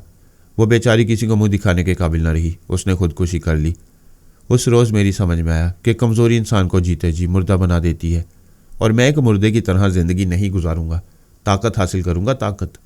उसने पारस को देखा, फिर कहा, मैंने पहलवानी शुरू की, अपना जिस्म बनाने लगा, अपने अंदर ज़्यादा से ज़्यादा ताकत और हौसला पैदा करने लगा।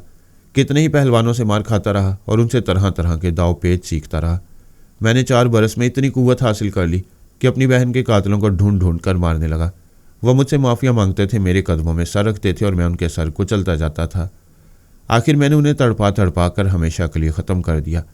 पारस ने पूछा, जब तुम एक बहन का जख्म खा चुके हो तो दूसरी लड़की की मजबूरी और बेबसी से फ़ायदा उठाने क्यों आए? मैंने इन 10 बरसों में इतनी ज़्यादा कुव्वत हासिल कर ली कि मजबूरी, बेबसी और कमज़ोरी को भूलता चला गया। मैं ये सोचकर मुतमईन हो गया कि अपनी बहन का इंतकाम ले चुका हूँ, मेरा फ़र्ज़ अदा हो चुका है। मैंने सारी दुनिया की कमज़ोर औरतों की हिफाजत का ठेका नहीं लिया है। वैसे भी बदमाशी कमज़ोरों पर की जाती है, मैं उनसे हमदर्दी करूँगा तो बदमाशी किससे करूँगा? उसने कुछ तवक्कुफ़ किया, फिर एक गहरी सांस ली और कहा, ताकत बुरी बला है, यह इंसान को बेहिस, जालिम और बेगैरत बना देती है। मैं भी मगरूर और बेगैरत बन गया, कमज़ोर औरतों से खेलने लगा, उनके रिश्तेदारों को इसी तरह ठोकरें मारने लगा जिस तरह मेरी बहन को उठाने वालों ने मुझे ठोकरें मारी थी। आदमी या तो अपना बुरा वक्त भूल जाता है या फिर बुरा बनकर बुरे वक्त का इंतकाम दूसरों से लेता है। लेकिन नौजवान, आज तुम्हारी बातों ने मुझे झंझोर डाला है। मैं जब भी तुम्हारी शरीक हयात को देखता हूँ तो मेरी बहन नजर आने लगती है। तुम्हारी दिलेरी और जमा मर्दी ने मुझे मुतासिर किया। मुझे बताओ, तुम कौन हो? कोई तुम्हारे हाथों तुम्हारी शरीक हयात को क्यों कत्ल कराना चाहता है? पारस ने कहा, मेरी रुदाद बहुत तवील है, क्या इतना कह देना काफ़ी होगा कि मैं फरहाद अली तैमूर का बेटा हूँ? उन चारों को जैसे बिजली का झटका पहुंचा, वो पीछे हट गए। एक ने हिचकिचाते हुए पूछा, क्या तुम सच कह रहे हो? पारस ने पूछा, क्या तुम अपने बाप का नाम गलत बताकर अपनी माँ की तौहीन कर सकते हो? वह झींप गया। दूसरे ने पूछा, तुमने पहले क्यों ना बताया? जिन कुत्तों ने हमें तुम्हारे पीछे लगाया उन्होंने भी तुम्हारी असलियत नहीं बताई।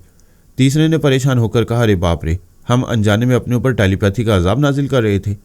तमाशाई पहलवान ने कहा, अब भी कुछ नहीं बिगड़ा, हम इसकी तलाफी कर सकते हैं। गजब खुदा का, वो कुत्ते हमारा अड्डा भी इस्तेमाल कर रहे हैं और हमें फराज साहब का दुश्मन भी बना रहे हैं और हम $10,000 के लालच में अपनी अपनी कब्र खोद रहे हैं। लानत है हमारी अकल पर। पारस ने पूछा, इस अड्डे में मेरे दुश्मन के कितने मुसल्लह अफराद हैं? वो लोग हेलीकॉप्टर में आए थे, कहीं दूसरी जगह जाने वाले थे। हेलीकॉप्टर में खराबी पैदा होने के बायस इस जजीरे में उतर गए। उनमें से एक पायलट है, दूसरा वो शख्स है जिसे तुमने थोड़ी देर पहले इस 4 दीवारी में देखा था। बाकी 4 मुसल्लह अफराद इस बंद दरवाजे के बाहर हैं। उनकी तो हम ऐसी तैसी कर देंगे, ये हमारा अड्डा है, यहाँ हमारे आदमी ज़्यादा हैं। वह बोलते बोलते चुप हो गया, खला में यूं तकने लगा जैसे किसी सोच में गुम हो गया हो या सोच की लहरों को सुन रहा हो। पारस ने पूछा, क्या हुआ? उसने कहा, कोई मेरे दिमाग में कह रहा है तुम झूठ बोल रहे हो, तुम फरहाद साहब के बेटे नहीं हो। पारस ने कहा, वो यकीनन टेलीपैथी जानने वाला हमारा दुश्मन सुपर मास्टर है। सुपर मास्टर ने उस जख्मी पहलवान के दिमाग में कहा, मैं फरहाद अली तैमूर हूँ। ये सारी दुनिया जानती है कि सिर्फ मैं और मेरे साथी टेलीपैथी जानती हैं। हमारा कोई दुश्मन ये इल्म नहीं जानता। यह नौजवान सिर्फ दलेर ही नहीं, मक्कार भी है। जख्मी पहलवान ने पारस से कहा, तुम मक्कार हो, फरहाद साहब का कोई दुश्मन टेलीपैथी नहीं जानता। पारस सोच में पड़ गया। सुपर मास्टर टेलीपैथी का सहारा लेकर इन पहलवानों को फिर उसका दुश्मन बना रहा था। वह फिर एक एक करके तेवर बदल रहे थे। सिर्फ तमाशाई पहलवान खामोश था, चूंकि वह जख्मी नहीं था, इसलिए सुपर मास्टर उसके दिमाग में पहुंचकर उसे वरगला नहीं सकता था। पारस ने पूछा, तुम सब मुझे इस तरह घूर कर क्यों देख रहे हो? क्या वो टेलीपैथी जानने वाला शैतान तुम लोगों को बहकाने में कामयाब हो गया है? उनमें से एक ने कहा, शर्म करो। थोड़ी देर पहले जिस टेलीपैथी जानने वाले को बाप कह रहे थे, उसी जुबान से उसे शैतान कह रहे हो। वह तमाशाई कभी पारस को और कभी अपने साथियों को देख रहा था। फिर उसने एक साथी से पूछा, यह क्या हो रहा है? क्या वाकई तुम तीनों के दिमागों में कोई बोल रहा है? हाँ, फरहाद साहब बोल रहे हैं। पारस ने कहा, यह झूठ है। इनके दिमागों में बोलने वाला वही शैतान है जिसके एक मातहत ने तुम लोगों को मेरे खिलाफ किराए पर हासिल किया है। वो मेरे दिमाग में क्यों नहीं आ रहा? वो जानता है कि तुम जख्मी नहीं हो। सोच की लहरों को महसूस करते ही सांस रोक लोगे। फिर उसने इन जख्मियों के दिमागों में रहकर मालूम कर लिया कि तुम मेरे हमायती हो। वो टेलीपैथी के जरिए इन तीनों का जबरन अपना आलाकार बना सकता है, तुम्हें नहीं बना सकेगा। उसने अपने साथियों से पूछा, क्या वो खुद को फरहाद कहते हैं? बेशक, ख्यालख्वानी करने वाला फरहाद ही हो सकता है। फरहाद साहब के मुतालिक हमारी मालूमात महदूद हैं, मगर इतना सब जानते हैं कि उन्होंने टेलीपैथी के जरिए न किसी की दौलत पर कब्जा जमाया, न किसी औरत की इज्जत पर जबरन हाथ डाला। फिर वह इस जवान की शरीक हयात पर जबर क्यों कर रहे हैं? क्यों इसकी इज्जत और जान के दुश्मन हो गए हैं? क्या तुम्हारे दिमागों में बोलने वाला मेरी इस बात का जवाब देगा? सुपर मास्टर ने जख्मी पहलवानों को समझाया, मैं दोस्त औरतों की इज्जत करता हूँ और दुश्मन औरतों को मुआफ़ नहीं करता। मेरे फरहाद होने का सबसे बड़ा सबूत यही है कि मैं सोच के जरिए बोल रहा हूँ और इस फ्रॉड नौजवान का पोल खोल रहा हूँ। जख्मी पहलवानों ने सुपर मास्टर का जवाब सुनाया। पारस के हमायती ने कहा, जो नौजवान इतना गैरतमंद हो कि अपनी शरीक हयात के लिए जान की बाजी लगाकर तुमसे मुकाबला करे, वो ख्वामखा बेगैरत बनकर फरहाद साहब को अपना बाप नहीं कहेगा। सुपर मास्टर ने कहा, तुम्हारे ये साथी फजूल बहस कर रहे, तुम तीनों मिलकर इसकी पिटाई करो, इसे किसी तरह जख्मी करो, फिर मैं इसके दिमाग में पहुंचकर इसे भी दोस्त बना लूँगा। एक पहलवान ने कहा, कैसी बातें करते हो? हम तीनों इस जवान से मुकाबला करके आधे हो चुके हैं। अपने ताज़ादम साथी से मुकाबला करके ज़मीन से उठने के काबिल नहीं रहेंगे। दूसरे पहलवान ने पूछा, आखिर तुम हमें आपस में क्यों लड़ाना चाहते हो? मैं तुम्हें इस जवान के फरेब से बचाना चाहता हूँ और तुम्हारे मुआवजे की रकम बढ़ाकर $20,000 करना चाहता हूँ। चलो, तुम तीनों को 10-10 हज़ार दूंगा। तीनों के मुंह हैरत से खुल गए। एक ने पूछा, क्या तुम टेलीपैथी के जरिए हमारी कुछ मदद कर सकते हो? हाँ, कर सकता हूँ। तुम किसी तरह अचानक ही हमला करके इस जवान को जख्मी कर दो, फिर मैं इसके दिमाग में पहुंचकर इसे तुम्हारे मुकाबले में कमज़ोर बना दूंगा। यह तो बिल्ली के गले में घंटी बांधने वाली बात है। हम अपने तमाम दाव पेच आजमा चुके हैं, वो किसी तरह हाथ नहीं आता, बिजली की तरह इधर से उधर लपकता है। जब ये हाथ नहीं आएगा तो हम किस तरह इसे जख्मी करेंगे? दूसरे ने कहा, ए भाई टेलीपैथी जानने वाले, तुम हमारी औकात से ज़्यादा देखकर हमारी ताकत से काम लेना चाहते हो, लेकिन अगर हम इस छोकरे को नुकसान पहुंचा सकते तो टेलीपैथी की मदद क्यों मांगते?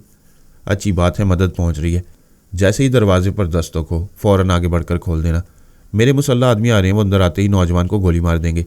ये कहकर सुपर मास्टर ने अपने उस मातियत के दिमाग पर दस्तक दी जो पारस और जोजो को हेलीकॉप्टर में वहाँ लाया था। पहले तो उस मातियत ने सांस रोक ली, फिर पूछा, कौन है? तुम्हारा बाप सुपर मास्टर। वह फ़ौरन उठकर टेंशन होते हुए बोला, यस सर। वो गुस्से से बोला, यहूदी के बच्चे, तुमने मेरे शिकार को कहाँ पहुँचा दिया है? वहाँ पारस बाजी पलट रहा है, उसने 3 पहलवानों को जख्मी कर दिया। तुमने कैसे चूहों का इंतखाब किया है? क्या तुम्हें यही अड्डा मिला था? सर, आप जानते हैं, हेलीकॉप्टर में पैदा होने वाली खराबी ने हमें इस जजीरे में पहुंचा दिया। मेरी फौरी मालूमात के मुताबिक जजीरे में यही लोग ख़तरनाक बदमाश समझे जाते हैं। इतने ख़तरनाक कि पुलिस वाले कभी इनके अड्डे पर छापा नहीं मारते। मैंने मजबूरी और उजलत में इनकी खिदमत हासिल की हैं। बहरहाल मैं बिगड़े हुए काम को बनाने की कोशिश करूँगा। आप मुझे एक मौका और दें। मुझे 3 पहलवानों के दिमागों में जगह मिल गई है, चौथा सांस रोक लेता है और वो पारस का हमायती है। तुम मुसल्ला अलाकारों के साथ उस दरवाजे पर दस्तक दो। एक पहलवान दरवाज़ा खोलेगा, तुम अंदर पहुंचते ही पारस को गोली मार देना। जनाब, पहले तो उसे गोली मारने की बात नहीं हुई थी। आपने वादा किया था कि आप उसे जिंदा सलामत हमारे हवाले करेंगे और हम इसराइल में उसे कैदी बना कर रखेंगे। बेशक मैंने वादा किया था, लेकिन तुम्हारी हमाकतों ने काम बिगाड़ दिया है। अगर पारस ने उस हमायती पहलवान के जरिए तुम्हें वहाँ से मार भगाया तो जानते हो क्या होगा? उसके ज़िंदा रहने से यह राज फाश हो जाएगा कि उसके और जोजो के अगवा में इसराइलियों का भी हाथ था। फरहाद को मालूम होगा तो इस बार वह तुम यहूदियों से ज़बरदस्त इंतकाम लेगा। उसने परेशान होकर कहा, नहीं जनाब, यह राज फाश नहीं होना चाहिए। मैं खुद रिवॉल्वर लेकर अपने आदमियों के साथ आ रहा हूँ। दरवाज़ा खुलते ही उसे गोली मार दूंगा। सुपर मास्टर फिर उस चार दीवारी में आ गया। एक जख्मी के जरिए पारस के हमायती पहलवान से कहा, तुम जज्बाती अंदाज में इस नौजवान से मुतासिर हो गए हो। जब तुम्हें यकीन होगा कि यह फ्रॉड है और मैं फरहाद अली तैमूर हूँ तो तुम अपनी सलामती के लिए मुझसे मुआफ़िया मांगोगे, लेकिन जो मेरे मुश्किल वक्त में काम नहीं आता मैं उसे कभी मुआफ़ नहीं करता। पारस ने कहा, सुपर मास्टर, तुम मेरे हमायती को मेरे खिलाफ भड़का कर यह दरवाज़ा खुलवाना चाहते हो। तुम्हारी चाल आसानी से समझ में आ रही है। अब तुम्हारे सामने यही एक दरवाज़ा रह गया है जहाँ से तुम्हारे मुसल्लह अफराद आकर मुझे और मेरे हमायती को नुकसान पहुँचा सकती हैं। उसकी बात पूरी होते ही दरवाजे पर दस्तक सुनाई दी। एक आलाकार पहलवान तेज़ी से आगे बढ़ा। पारस ने अचानक छलांग लगाई, फिर उसके सामने दीवार बनकर बोला, सुपर मास्टर, तुम्हारे ये तीनों आलाकार कभी दरवाजे तक नहीं पहुँच सकेंगे। ये तीनों पिटे हुए मोहरे हैं। जख्मी पहलवान ने दरवाजे की तरफ मुंह उठाकर चीखते हुए कहा, फायर करो, दरवाजे का लॉक तोड़ दो। पारस फौरन ही उछलकर वहां से हट गया। एक दीवार की आड़ में पहुंचकर अपने हमायती से बोला, फौरन इधर आओ। वो दौड़ता हुआ दीवार की तरफ आया। उसी लम्हे कई राइफलों से गोलियां चलने की आवाज़ें गूंजने लगी। कई गोलियां लकड़ी के दरवाजे को छेद कर अंदर आ रही थीं। एक गोली जख्मी पहलवान को लगी, वो चीख मारकर उछला, फिर ज़मीन पर गिरकर तड़पने लगा। पारस ने कहा, पहलवानों, तुम जिस्मानी कुव्वत बढ़ाने में उम्र गुजार देते हो, ज़रा दिमागी कुव्वत को भी बढ़ाया करो। देखो, वो शैतान इधर तुम्हारा दोस्त बन रहा था और उधर अपने आदमियों से अंधाधुंध फायरिंग करवा रहा है। उसे इस बात की परवाह नहीं है कि इस फायरिंग से तुम्हारी जानें भी जाएंगी। वो पहलवान ज़मीन पर तड़प तड़प कर ठंडा हो चुका था। पारस अपनी जगह से छलांग लगाकर दूसरे पहलवान के पास पहुंचा। वो परेशान होकर बोला, भाई आप हमला न करना, हमें अकल आ गई है, हम दोस्त हैं। पारस उसके पीछे आकर उसे ढाल बनाते हुए बोला, दोस्त हो तो आने वालों को रोको, जो बोया है उसे काटो। उसी वक्त फायरिंग से लॉक टूट गया। दरवाजे के पट पर बाहर से ठोकर मारी गई। इधर वो खुला, इधर हमायती पहलवान ने वो कुर्सी उठाई जिस पर पारस को बिठाकर बांधा गया था। उसने आने वाले पर कुर्सी दे मारी, जिसके नतीजे में वो आते ही फायरिंग न कर सका। कुर्सी की जद में आकर वो पीछे चले गए। हमायती पहलवान ने बड़ी बेबाकी से उन पर छलांग लगाई। पारस ने दूसरे पहलवान को पीछे से एक लात मारकर कहा, जाओ अपने साथी की मदद करो। वह लात खाकर लड़खड़ाता हुआ ना चाहने के बावजूद आने वालों पर खुद ब खुद जा गिरा। हमायती पहलवान उन्हें फायरिंग से बाज रखने की कोशिश कर रहा था और चीख चीख कर कह रहा था, अपनी सलामती चाहते हो तो अब गोली ना चलाना, ये मेरा अड्डा है, यहाँ से कोई जिंदा वापस नहीं जाएगा। ऐसी सूरत में जब दो पहलवान उनसे उलझे हुए थे वो सही टारगेट पर फायर नहीं कर सकते थे और पहलवानों को गोली मारकर अड्डे के मुसल्लह अफराद से दुश्मनी मोल लेना नहीं चाहते थे। वो यहूदी मातहत पारस का निशाना लेने का मौका देख रहा था। पारस ने उसकी जानिब छलांग लगाई, उसने गोली चला दी, लेकिन मद्दे मुकाबिल ये नहीं समझ पाए थे कि वो छलांग लगाने के दौरान किस तरह सिमत बदल देता है। फायर खाली गया, उसने सर घुमाकर पारस को ढूंढा। उसी वक्त हाथ पर ठोकर पड़ी, रिवॉल्वर छूटकर फिजा में उछला। पारस ने उसे कैच कर लिया, दूसरे ने उस पर गोली चलाई, मगर उसे तो यह तरबियत दी गई थी कि हथियारों के सामने कभी एक जगह ना ठहरो, पारे की तरह जगह बदलते रहो। उसने जगह बदलकर फायर करने वाले को गोली मार दी। फिर वहां से पलक झपकते ही दूसरी जगह आया, दूसरे राइफल बरदार को टारगेट बनाया। इन पहलवानों के मुसल्लह मातहत अब तक ये समझ नहीं पाए थे कि वहाँ क्या हो रहा है, क्योंकि उन्होंने अपने पहलवानों को पारस के खिलाफ सौदा करते देखा था और मुसल्लह यहूदियों को मेहमान समझा हुआ था। वो सोच भी नहीं सकते थे कि बाजी यूं पलट सकती है, सौदे के खिलाफ यहूदी मेहमानों से झगड़ा हो सकता है। बहरहाल इतनी देर में वो सिचुएशन को समझ गए। अब 3 मुसल्लह यहूदी रह गए थे। उन्हें निशाने पर रखते हुए हुक्म दिया, हथियार फेंक दो। वह हुक्म की तामील पर मजबूर हो गए। उन्होंने हथियार फेंक दिए। पारस ने अपने हमायती से कहा, अपने आदमियों को हुक्म दो, अब कोई मुंह से आवाज़ ना निकाले, वह शैतान किसी के दिमाग में पहुंचकर तुम्हें नुकसान पहुंचा सकते हैं। ये 2 जख्मी पहलवान उसकी ख्याल ख्वानी के सामने मजबूर हैं, इनसे भी हमें नुकसान पहुंच सकता है। इन्हें फ़िलहाल किसी कमरे में बंद कर दो। तुम दुरुस्त कहते हो। उस शैतान ने मेरे साथियों की दिमागी कमज़ोरियों से फ़ायदा उठाने की नाकाम कोशिश की थी। फिर उसने अपने साथियों से कहा, तुम दोनों बुरा ना मानना, उससे शैतान से दोस्ती का अंजाम अपने एक साथी की मौत की सूरत में देख चुके हो। मैं तुम्हारी भलाई के लिए तुम्हें कैद कर रहा हूँ। एक जख्मी ने कहा, हमारे दिमाग में आने वाला शैतान नहीं फरहाद है। तुम इतनी सी बात नहीं समझते कि अगर फरहाद इसका बाप है तो इसके दिमाग में क्यों नहीं आ रहा, टेलीपैथी के जरिए तुम्हारी मदद क्यों नहीं कर रहा। हमायती ने पारस को देखकर कहा, यह ख्याल मुझे भी आया था, मगर इस हंगामे में तुमसे पूछना भूल गया। फरहाद साहब तुम्हारे वालिद हैं, उन्हें ख्याल ख्वानी के जरिए तुम्हारी मदद करना चाहिए, मगर वो हम में से किसी के दिमाग में नहीं आ रहे। आखिर बात क्या है? सीधी सी बात है, मेरे पापा दूसरे मामलात में मसरूफ़ हैं। चूँकि मैं अपने मामलात से खुद निमटना जानता हूँ, इसलिए वो कभी कभी मेरे दिमाग में आती हैं। तुम ज़रा सब्र करो, वो फुर्सत पाते ही हमारे पास आएंगे। सुपर मास्टर ने कहका लगाते हुए कहा, यह छोकरा तुम्हें खूब उल्लू बना रहे। सोचने की बात है कि अब आपको अपने मामलात से इतनी दिलचस्पी है कि औलाद खतरात में गिर जाए, तब भी वो उसकी परवाह नहीं करता। मैं फरहाद अली तैमूर हूँ, मेरा बेटा पारस मेरे पास मौजूद है। यह नौजवान बहुत ही खतरनाक है, मैं फिर समझाता हूँ। मेरे आदमियों को छोड़ दो और इस नौजवान को हमारे हवाले कर दो। दुनिया फरहाद से दोस्ती करना चाहती है, तुम दुश्मनी की हमाकत ना करो। हमायती ने परेशान होकर कहा, मेरी समझ में नहीं आता किसे फरहाद समझो और किसे शैतान। ये बात दिल को लगती है कि तुम इस लड़की के साथ ना जाने कब से इनकी कैद में हो, हेलीकॉप्टर के जरिए यहाँ लाए गए हो, फिर 4 घंटे से हमारे अड्डे में हो। क्या अब तक तुम्हारे बाप को तुम्हारी खैरियत मालूम करने की फुर्सत नहीं मिली?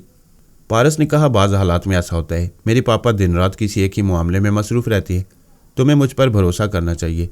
उसने इनकार में हाथ हिलाते हुए कहा, मैं किसी पर भरोसा नहीं करूँगा। चूँकि मैं तुम्हारी दिलेरी और जमा मर्दी से मुतासिर हूँ, इसलिए तुम्हें 2 घंटे की मोहलत दे रहा हूँ। इस अरसे में फरहाद साहब को मेरे दिमाग में आना चाहिए। सुपर मास्टर ने आलाकार के जरिए कहा, मैं फरहाद हूँ, अपने दिमाग का दरवाज़ा खोलो, मैं आ रहा हूँ। उसने फिर इनकार में हाथ हिलाकर कहा, नहीं, मैं तुम्हारी बातें सुन चुका हूँ। तुम्हारे अलावा कोई दूसरा मेरे दिमाग में आकर इस नौजवान की हमायत करेगा तो वही फरहाद होगा। अगर 2 घंटे के अंदर किसी ने मुझसे ख्याल ख्वानी के जरिए रब्ता कायम ना किया तो यह साबित हो जाएगा कि फरहाद और उसके साथियों के सिवा कोई टेलीपैथी नहीं जानता, और वो टेलीपैथी जानने वाले फरहाद तुम ही हो। सुपर मास्टर उसकी ये बातें सुनकर परेशान हो गया। 2 घंटे बहुत होती हैं। उसे अंदेशा था कि मैं इतनी देर में ज़रूर अपने बेटे तक पहुंचूंगा, फिर उसकी तमाम चालें नाकाम हो जाएंगी। उसका अंदेशा गलत नहीं था। मैंने पारस के दिमाग पर दस्तक दी। उसने सांस रोक ली, फिर सांस लेते हुए पूछा, कौन? मैंने कोड वर्ड्स में कहा, योर पापा टू किस योर माइंड। ओह पापा, खुदा का शुक्र है आप आ गए। यहाँ सुपर मास्टर खुद को फरहाद बनाकर मेरी कोशिशें नाकाम बना रहे। मैं आपको अपने हमायती की आवाज़ सुना रहा हूँ। आप उसके दिमाग में पहुँचकर यकीन दिलाएं कि मैं आपका बेटा हूँ और इतनी देर से फरहाद बनने वाला सुपर मास्टर है। उसकी आवाज़ सुनाओ। पारस ने अपने हमायती से पूछा, तुम्हारा नाम क्या है? मुझे माइटी पाशा कहती हैं। मैं उसकी आवाज़ सुनते उसके दिमाग में आया। वो सांस रोकना चाहता था। मैंने कहा, मैं फरहाद अली तैमूर हूँ, सांस ना रोकना। उसने पूछा, मैं कैसे यकीन कर लूँ? क्या ये नौजवान तुम्हारा बेटा है? बेशक ये मेरा बेटा पारस है। इतनी देर से टेलीपैथी के जरिए धोखा देने वाला सुपर मास्टर है। उस कमबख्त ने ट्रांसफार्मर मशीन के जरिए ये इल्म हासिल कर लिया है। मैं उसे बेनकाब करने की कोशिश करते रहता हूँ, फिर भी ये शैतान कहीं ना कहीं कामयाब हो जाता है। इसी तरह ये मेरे बेटे और बहू को अगवा करने में कामयाब हो गया। खुदा का शुक्र है मैं देर से पहुंचा, फिर भी दुरुस्त पहुंचा। तुम हमारे साथ ताउन करो। जनाब फरहाद साहब, आप ताउन की बात करते हैं, मेरी तो जान भी हाजिर है। हुक्म दीजिए। तुम उस शख्स से बात करो जो मेरे बेटे और बहू को यहाँ लाया है। मैं तुम्हारे जरिए उसके दिमाग में पहुंचकर ये मालूम करना चाहता हूँ आखिर ये उन्हें अगवा करके कहाँ पहुँचाना चाहते थे। सुपर मास्टर की यहूदी मातियत को 2 आदमियों ने पकड़कर एक तरफ बिठा दिया था, लेकिन वैसे तड़प रहा था जैसे गिरफ्त से निकलना चाहता हो। माइटी पाशा ने आगे बढ़कर गरजते हुए हुक्म दिया, आराम से बैठो वरना बुरी तरह पेश आऊँगा। वह अचानक सर झुकाकर आराम से बैठ गया। माइटी पाशा ने पूछा, तुम इन्हें अगवा करके कहाँ ले जा रहे थे? उसने जवाब नहीं दिया। पाशा ने उसके बालों को मुट्ठी में जकड़कर सर के एक झटके से उठाया। उसके दीदे फैल गए थे। वो बिल्कुल साकित था। मैंने कहा, यह मर चुका है। माइटी पाशा ने ताज्जुब से पूछा, क्या वाकई? मगर कैसे? अभी तो ये गिरफ्त से निकलने की जद्दोजहद कर रहा था। ये तुम्हारे आदमियों की गिरफ्त से निकलने के लिए नहीं बल्कि सांस लेने की कोशिश कर रहा था। सुपर मास्टर इसके दिमाग पर कब्जा जमा कर इसे सांस लेने से रोकता रहा। आखिर दम घुट जाने से ये मर गया। ओ गॉड, क्या दिमाग में आने वाले यूं सांस रोककर मार देते हैं? मैंने कहा, इसके दूसरे साथियों से मालूम करो यह हेलीकॉप्टर कहाँ जाने वाले थे। वह दूसरे कैदियों से पूछने लगा। सबने एक ही जवाब दिया, हम नहीं जानते, हमसे काम लिया जा रहा था, मंजिल नहीं बताई गई थी। मैंने एक एक के दिमाग में पहुंचकर हकीकत मालूम की। वो सच कह रहे थे। उनके दिमागों से सिर्फ एक बात मालूम हुई कि सुपर मास्टर ने जिसे दम घोंटकर मारा था वो यहूदी था। मैंने माइटी पाशा से कहा, ये लोग दुरुस्त कह रहे हैं, इन्हें मंजिल का पता नहीं बताया गया था, फिलहाल इन्हें कैदी बनाकर रखो। उसने अपने आदमियों को कहा, इन्हें कमरे में ले जाकर बंद कर दो। उसके हुक्म की तामील होने लगी। मैंने पारस से पूछा, क्या हेलीकॉप्टर में इतने ही अफराद थे? जी हाँ, उसने जवाब दिया। फिर चौंक कर बोला, हेलीकॉप्टर का पायलट यहाँ नहीं है, मालूम करो वो कहाँ है। इतना तो मालूम हो चुका है कि उनमें से एक यहूदी था। तुम दोनों के अगवा में इसराइलियों का हाथ भी हो सकता है, मैं तस्दीक चाहता हूँ। पारस ने माइटी पाशा से पूछा, हेलीकॉप्टर का पायलट कहाँ है? माइटी पाशा ने यही सवाल अपने खास मातियत से किया। उसने जवाब दिया, वो जजीरे में कहीं तफरी के लिए गया है, किसी बार में या क्लब में होगा। वो खास मातियत एक बड़ा सा पैकेट लाया था। उसे पारस को देते हुए बोला, इसमें जनाना लिबास है, अपनी शरीक हयात के लिए ले जाइए। पारस ने वह पैकेट लेकर कहा, किसी अच्छे डॉक्टर को बुलवाओ, मेरी वाइफ को तिब्बी इमदाद की ज़रूरत है। वो डॉक्टर को बुलाने चला गया। मैंने कहा, बेटे तुम जोजो के पास रहो, मैं उस पायलट के पास पहुंचने की कोशिश करता हूं। इस बात का ख्याल रखना कि जोजो होश में आएगी तो उसका दिमाग कदरे कमज़ोर होगा। सुपर मास्टर इसे आलाकार बना सकता है। तुम्हें बहुत मोहतात रहने की ज़रूरत है। मैं तुम्हारे पास आता रहूँगा। मैंने माइटी पाशा से कहा, तुम यहाँ से निकलो और जजीरे के बाहर और तफरी गाँव में चलो। उस पायलट तक पहुँचना ज़रूरी है, मैं तुम्हारे दिमाग में रहूँगा। वड्डे से बाहर जाने लगा। मैंने कहा, ज़रा ठहरो। वो रुक गया। मैं उसके दिमाग से निकल आया। फिर चंद सेकंड के बाद उसके अंदर पहुंचा तो उसने मेरी सोच की लहर को महसूस नहीं किया। मैंने कहा, माइटी पाशा, तुम टेलीपैथी की चालों को रफ्ता रफ्ता समझोगे। मैं तुम्हें समझाता जाऊँगा। जब एक ख्याल ख्वानी करने वाला तुम्हारे दिमाग में मौजूद हो तो तुम दूसरे ख्याल ख्वानी करने वाले को महसूस नहीं कर सकोगे। उसने पूछा, क्यों महसूस नहीं कर सकूंगा? इसलिए कि तुम्हारे दिमाग का दरवाज़ा पहले ख्याल ख्वानी करने वाले के लिए खुला रहेगा, दूसरा चुपचाप आकर तुम्हारा ख्याल पढ़ता रहेगा। अभी तुम्हारे दिमाग में मेरे अलावा सुपर मास्टर भी मौजूद है। उसने चौंक कर पूछा, क्या वाकई? हाँ, अभी मैं चंद सेकंड के लिए तुम्हारे दिमाग से बाहर गया था तो तुमने मुझे ना जाते हुए महसूस किया, ना आते हुए, क्योंकि दूसरा यहाँ मौजूद था। उसने पूछा, फरहाद साहब, शैतान को भगाने के लिए लाहौल पड़ा जाता है, सुपर मास्टर के लिए क्या पढ़ूं? ठहरो, मैं अभी बताता हूँ। मैं उसके दिमाग से निकला, फिर आ गया। इस बार वो सांस रोकना चाहता था। मैंने कहा, मैं फरहाद हूँ, ज़रा सी देर के लिए गया था, फिर आ गया हूँ। ये तस्दीक हो गई है कि वो शैतान लाहौल पढ़ने से पहले ही भाग गया है। ये तो अजीब चक्कर है। आइंदा मैं अपने दिमाग में किस तरह महसूस कर सकता हूँ? मेरी मौजूदगी में कभी महसूस नहीं कर सकोगे।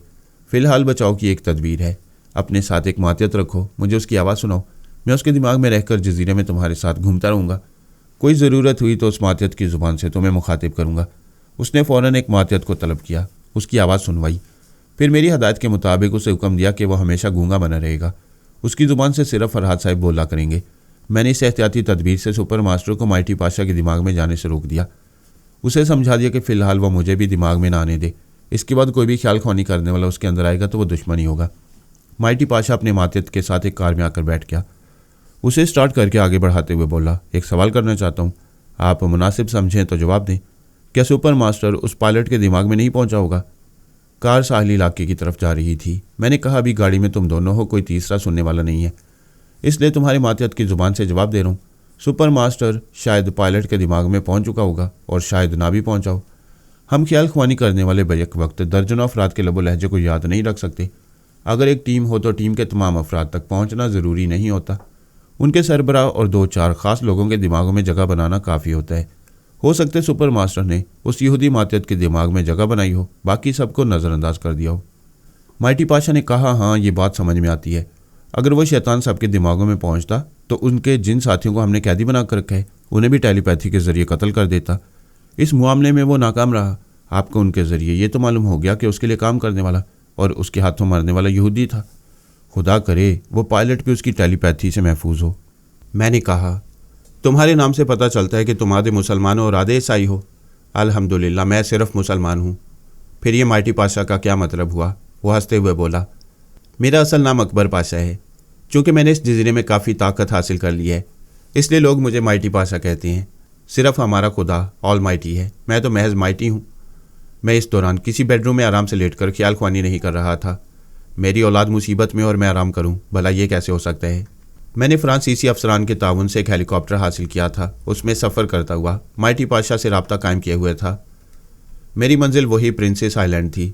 उसने पूछा, फरहाद साहब, ख्याल ख्वानी करने वाले कितनी दूर बैठकर किसी के दिमाग में पहुंच जाते हैं? दुनिया के एक सिरे से दूसरे सिरे तक पहुंच जाते हैं। इस वक्त मैं एक हेलीकॉप्टर में सफ़र कर रहा हूं और 2 घंटे के अंदर जजीरे में तुम्हारे पास पहुंचने वाला हूं। उसने खुश होकर कहा, क्या वाकई आप आ रहे हैं? यह मेरी खुशकिस्मती है कि मैं आपको करीब से देख सकूंगा। मैं उससे बातें कर रहा था और सोच रहा था, सुपर मास्टर नाकाम होने के बाद क्या कर रहा होगा? ये बात मोटी सी अकल से भी सोची जा सकती है कि उसने नाकामी की रिपोर्ट अपने बड़ों को दी होगी। अभी तस्दीक नहीं हुई थी कि इसराइली इस मामले में किस हद तक मुलविस हैं। अगर हैं तो सुपर मास्टर ने इसराइली हुक्काम पर यह कहकर गुस्सा उतारा होगा कि उनका यहूदी एजेंट नाकारा निकला। उसकी हमाकतों के बायस पारस और जोजो हाथ से निकल गए। नाकाम होने वाले खामोश नहीं बैठेंगे। अब बड़े पैमाने पर सुपर मास्टर के ख़ास आलाकार और इसराइली एजेंट जजीरे में पहुंचेंगे, बल्कि पहुंच रहे होंगे। उनसे निमटने के लिए जजीरे के तमाम जुराइम पेशा अफराद को अपनी मुट्ठी में रखना ज़रूरी हो गया था। मैंने मातियत की ज़ुबान से पूछा, माइटी पाशा, इस जजीरे में कितने ऐसे वफादार मिल सकते हैं जो योगा के माहिर हों या जिस्मानी और दिमागी तौर पर इतने सेहतमंद हों कि दिमाग में पराई सोच की लहरें आने से बेचैनी महसूस करके तुम्हारी तरह बेख्तियार सांस रोक लेते हों?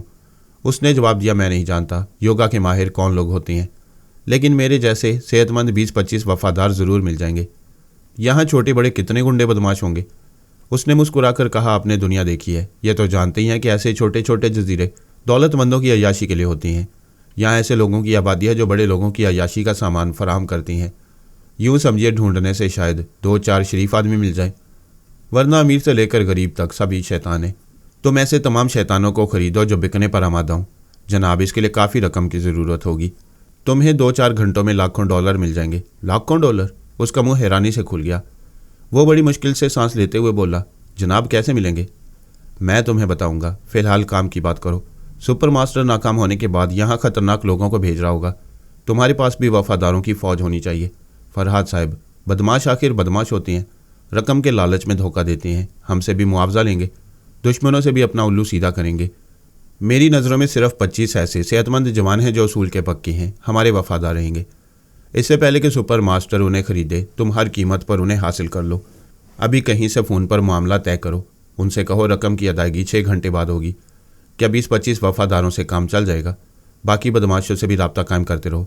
मैं उनके दिमागों में पहुंचकर मालूमात हासिल करूंगा। जो वफादार रहेंगे उन्हें मुआवजा दिया जाएगा, जो फरेबी होंगे उन्हें सज़ा मिलेगी। जनाब, मैं ये सोच कर हैरान हो रहा हूँ कि मुझे 2-4 घंटों में लाखों डॉलर मिलने वाले हैं। ये तो वफादारों का मुआवजा और हथियार खरीदने की रकम होगी। तुम सोच भी नहीं सकते कि तुम्हें क्या इनाम दूंगा। उसने जल्दी से पूछा, क्या इनाम देंगे? मेरा बेटा और बहू खैरियत से पेरिस पहुंच जाएं तो इस जजीरे में सबसे बड़े सरमाएदार का नाम उभरेगा और वो नाम होगा माइटी पाशा। वो खुशी से कांप रहा था, उसके हाथों में स्टीयरिंग बहक रहा था। मैंने कहा, खुद को संभालो, क्या दौलतमंद बनने से पहले मर जाने का इरादा है? उसने कहा, जनाब मेरी समझ में नहीं आता मैं किस तरह आप पर कुर्बान हो जाऊं। फ़िलहाल मेरे बेटे और बहू की हिफाजत करो। मैं वादा करता हूं, कसम खाता हूं, आखिरी सांस तक उनकी हिफाजत करूंगा। इस जजीरे में कितने नामवर दौलतमंद हैं। यहाँ 3 अरबपति सरमायादार हैं। उनमें एक जवान बेवा है जो नहायत मगरूर और संगदिल है, मर्दों से सख्त नफरत करती है। ऐसी नक चिड़ी है कि नाक पर मक्खी नहीं बैठने देती। उसकी नाक पर टेलीपैथी की मक्खी बैठेगी। उससे फ़ोन पर रब्ता कायम करो। आपका हुक्म सार आंखों पर, लेकिन यह बताना मेरा फ़र्ज़ है कि वो बहुत ख़तरनाक है। अगर उसे मालूम होगा मैंने उसका फ़ोन नंबर डायल किया था तो वो अपने वसी ज़राए इख्तियार करके मुझे जजीरे से निकलवा देगी। इसका मतलब ये नहीं है कि मैं उससे डरता हूँ। पहले डरता था, अब तो मुझे आपकी सरपरस्ती हासिल है। पाशा, तुम बातों में अपना काम भूल जाते हो। मैंने कहा था उन 25 सेहतमंद नौजवानों से फ़ौरन रब्ता कायम करो। उन्हें पहली फुर्सत में अपनी वफादारी पर आमादा करो। उसने एक बार के सामने कार रोक कर कहा, मैं अभी उनसे रब्ता कायम करता हूँ। वो अपने मातहत के बार में आ गया, 2 पैक का ऑर्डर दिया, फिर बारमैन की इजाज़त से टेलीफोन का रिसीवर उठाकर नंबर डायल करने लगा। माइटी पाशा जिस बार यह तफरीगाह में जाता, वहाँ हेलीकॉप्टर के पायलट का हुलिया बताकर उसके मुतल्लिक पूछता था। वहाँ भी उसने बारमैन से पूछा, क्या तुमने किसी ऐसे शख्स को देखा है जिसकी आंखें नीली और भवें घनी हैं, सर पर एक भी बाल नहीं है, उसने खाकी रंग की पतलून और जैकेट पहनी हुई है? बारमैन ने जवाब दिया, ऐसा एक आदमी तकरीबन पौन घंटा पहले उधर एक मेज़ पर बैठकर पी रहा था। अचानक वो चलकर खड़ा हो गया, लंबी लंबी सांसें लेने की कोशिश करने लगा। इस कोशिश में वो कभी मेज़ पर औंधा हो रहा था, कभी कुर्सियों का सहारा लेकर संभलना चाहता था। बाहर के मुलाजमों ने उसे पकड़कर पूछा, इसके साथ क्या हो रहा है? लेकिन जवाब देने से पहले ही वो दम तोड़ चुका था। मैंने मातियत की ज़ुबान से कहा, पाशा, सुपर मास्टर यहाँ भी वही काम दिखा गया है। बहरहाल तुम अपने काम की रिपोर्ट दो। 2 सेहतमंद जवानों से रब्ता हो चुका है। वो मेरा काम करने पर राज़ी हैं। मैंने उनसे कहा है वो अपने दूसरे साथियों को भी अपनी रिहाइशगाह पर बुलाएं। मैं आधे घंटे में उनके पास आ रहा हूँ। ठीक है, उनसे रूबरू बैठकर मामला तय करो। और हाँ, उस मगरूर अरबपति बेवा को भूल रहे हो? उसका नाम क्या है? उसे मादाम सुल्ताना अफंदी कहते हैं। उसने रिसीवर उठाकर नंबर डायल करते हुए पूछा, मुझे फ़ोन पर क्या कहना होगा? तुम खामोश रहोगे, मैं तुम्हारे दिमाग में आ रहा हूँ। मैं उसके पास पहुँच गया। वह नंबर डायल करने के बाद इंतज़ार कर रहा था। दूसरी तरफ घंटी बज रही थी। फिर किसी ने कहा, हेलो। मैंने माइटी पाशा की ज़ुबान से पूछा, क्या मैं मादाम के पर्सनल सेक्रेटरी से मुखातिब हूँ? जी हाँ, फरमाइए। सेक्रेटरी साहब, तुम्हारी आवाज़ बैठी हुई है, ज़रा खंखार कर गला साफ़ करो फिर बोलो। ये कहकर मैंने पाशा से रिसीवर रखवा दिया और सेक्रेटरी के दिमाग में पहुंच गया।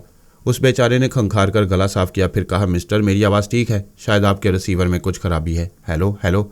उसने रिसीवर कान से हटाकर देखा, फिर कान से लगाकर हेलो हेलो कहा। पता चला लाइन कट गई है। उसने रिसीवर रख दिया। उसकी सोच ने बताया, मादाम सुल्ताना अफंदी महल में है, शाम को घुड़सवारी के लिबास में बाहर आएगी।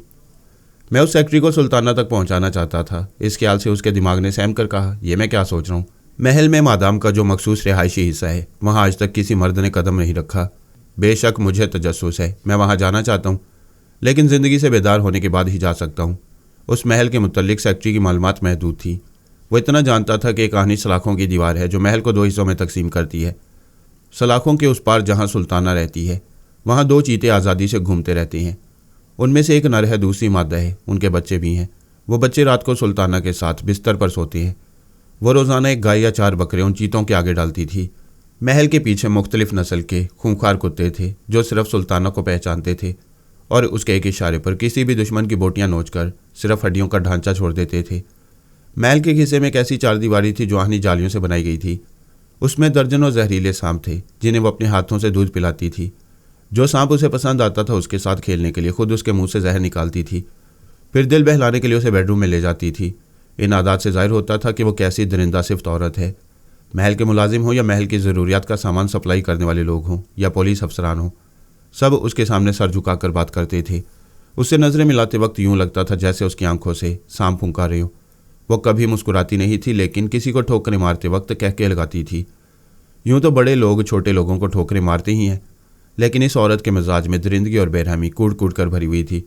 वह ज़रूरतमंदों को $100 से लेकर $1000 तक देती थी, मगर शर्त यह होती थी कि रकम लेने वाले लहूलुहान होने तक उससे मार खाते नहीं। वह गरीबों और हाजतमंदों की हमदर्द थी और बेदर्द भी थी। एक मशगले के तौर पर उनसे पोलो के मैदान में खेलती थी। उसके हाथ में एक पोलो स्टिक होती थी। वह घोड़े पर सवार होती थी और किसी भी ज़रूरतमंद से कहती थी, देखो ये मैदान बहुत वसी और रीज़ है, तुम खुद को बचाने के लिए भागते रहो, मैं तुम्हारे पीछे घोड़े को दौड़ाऊंगी और इस छड़ी से मारती जाऊंगी।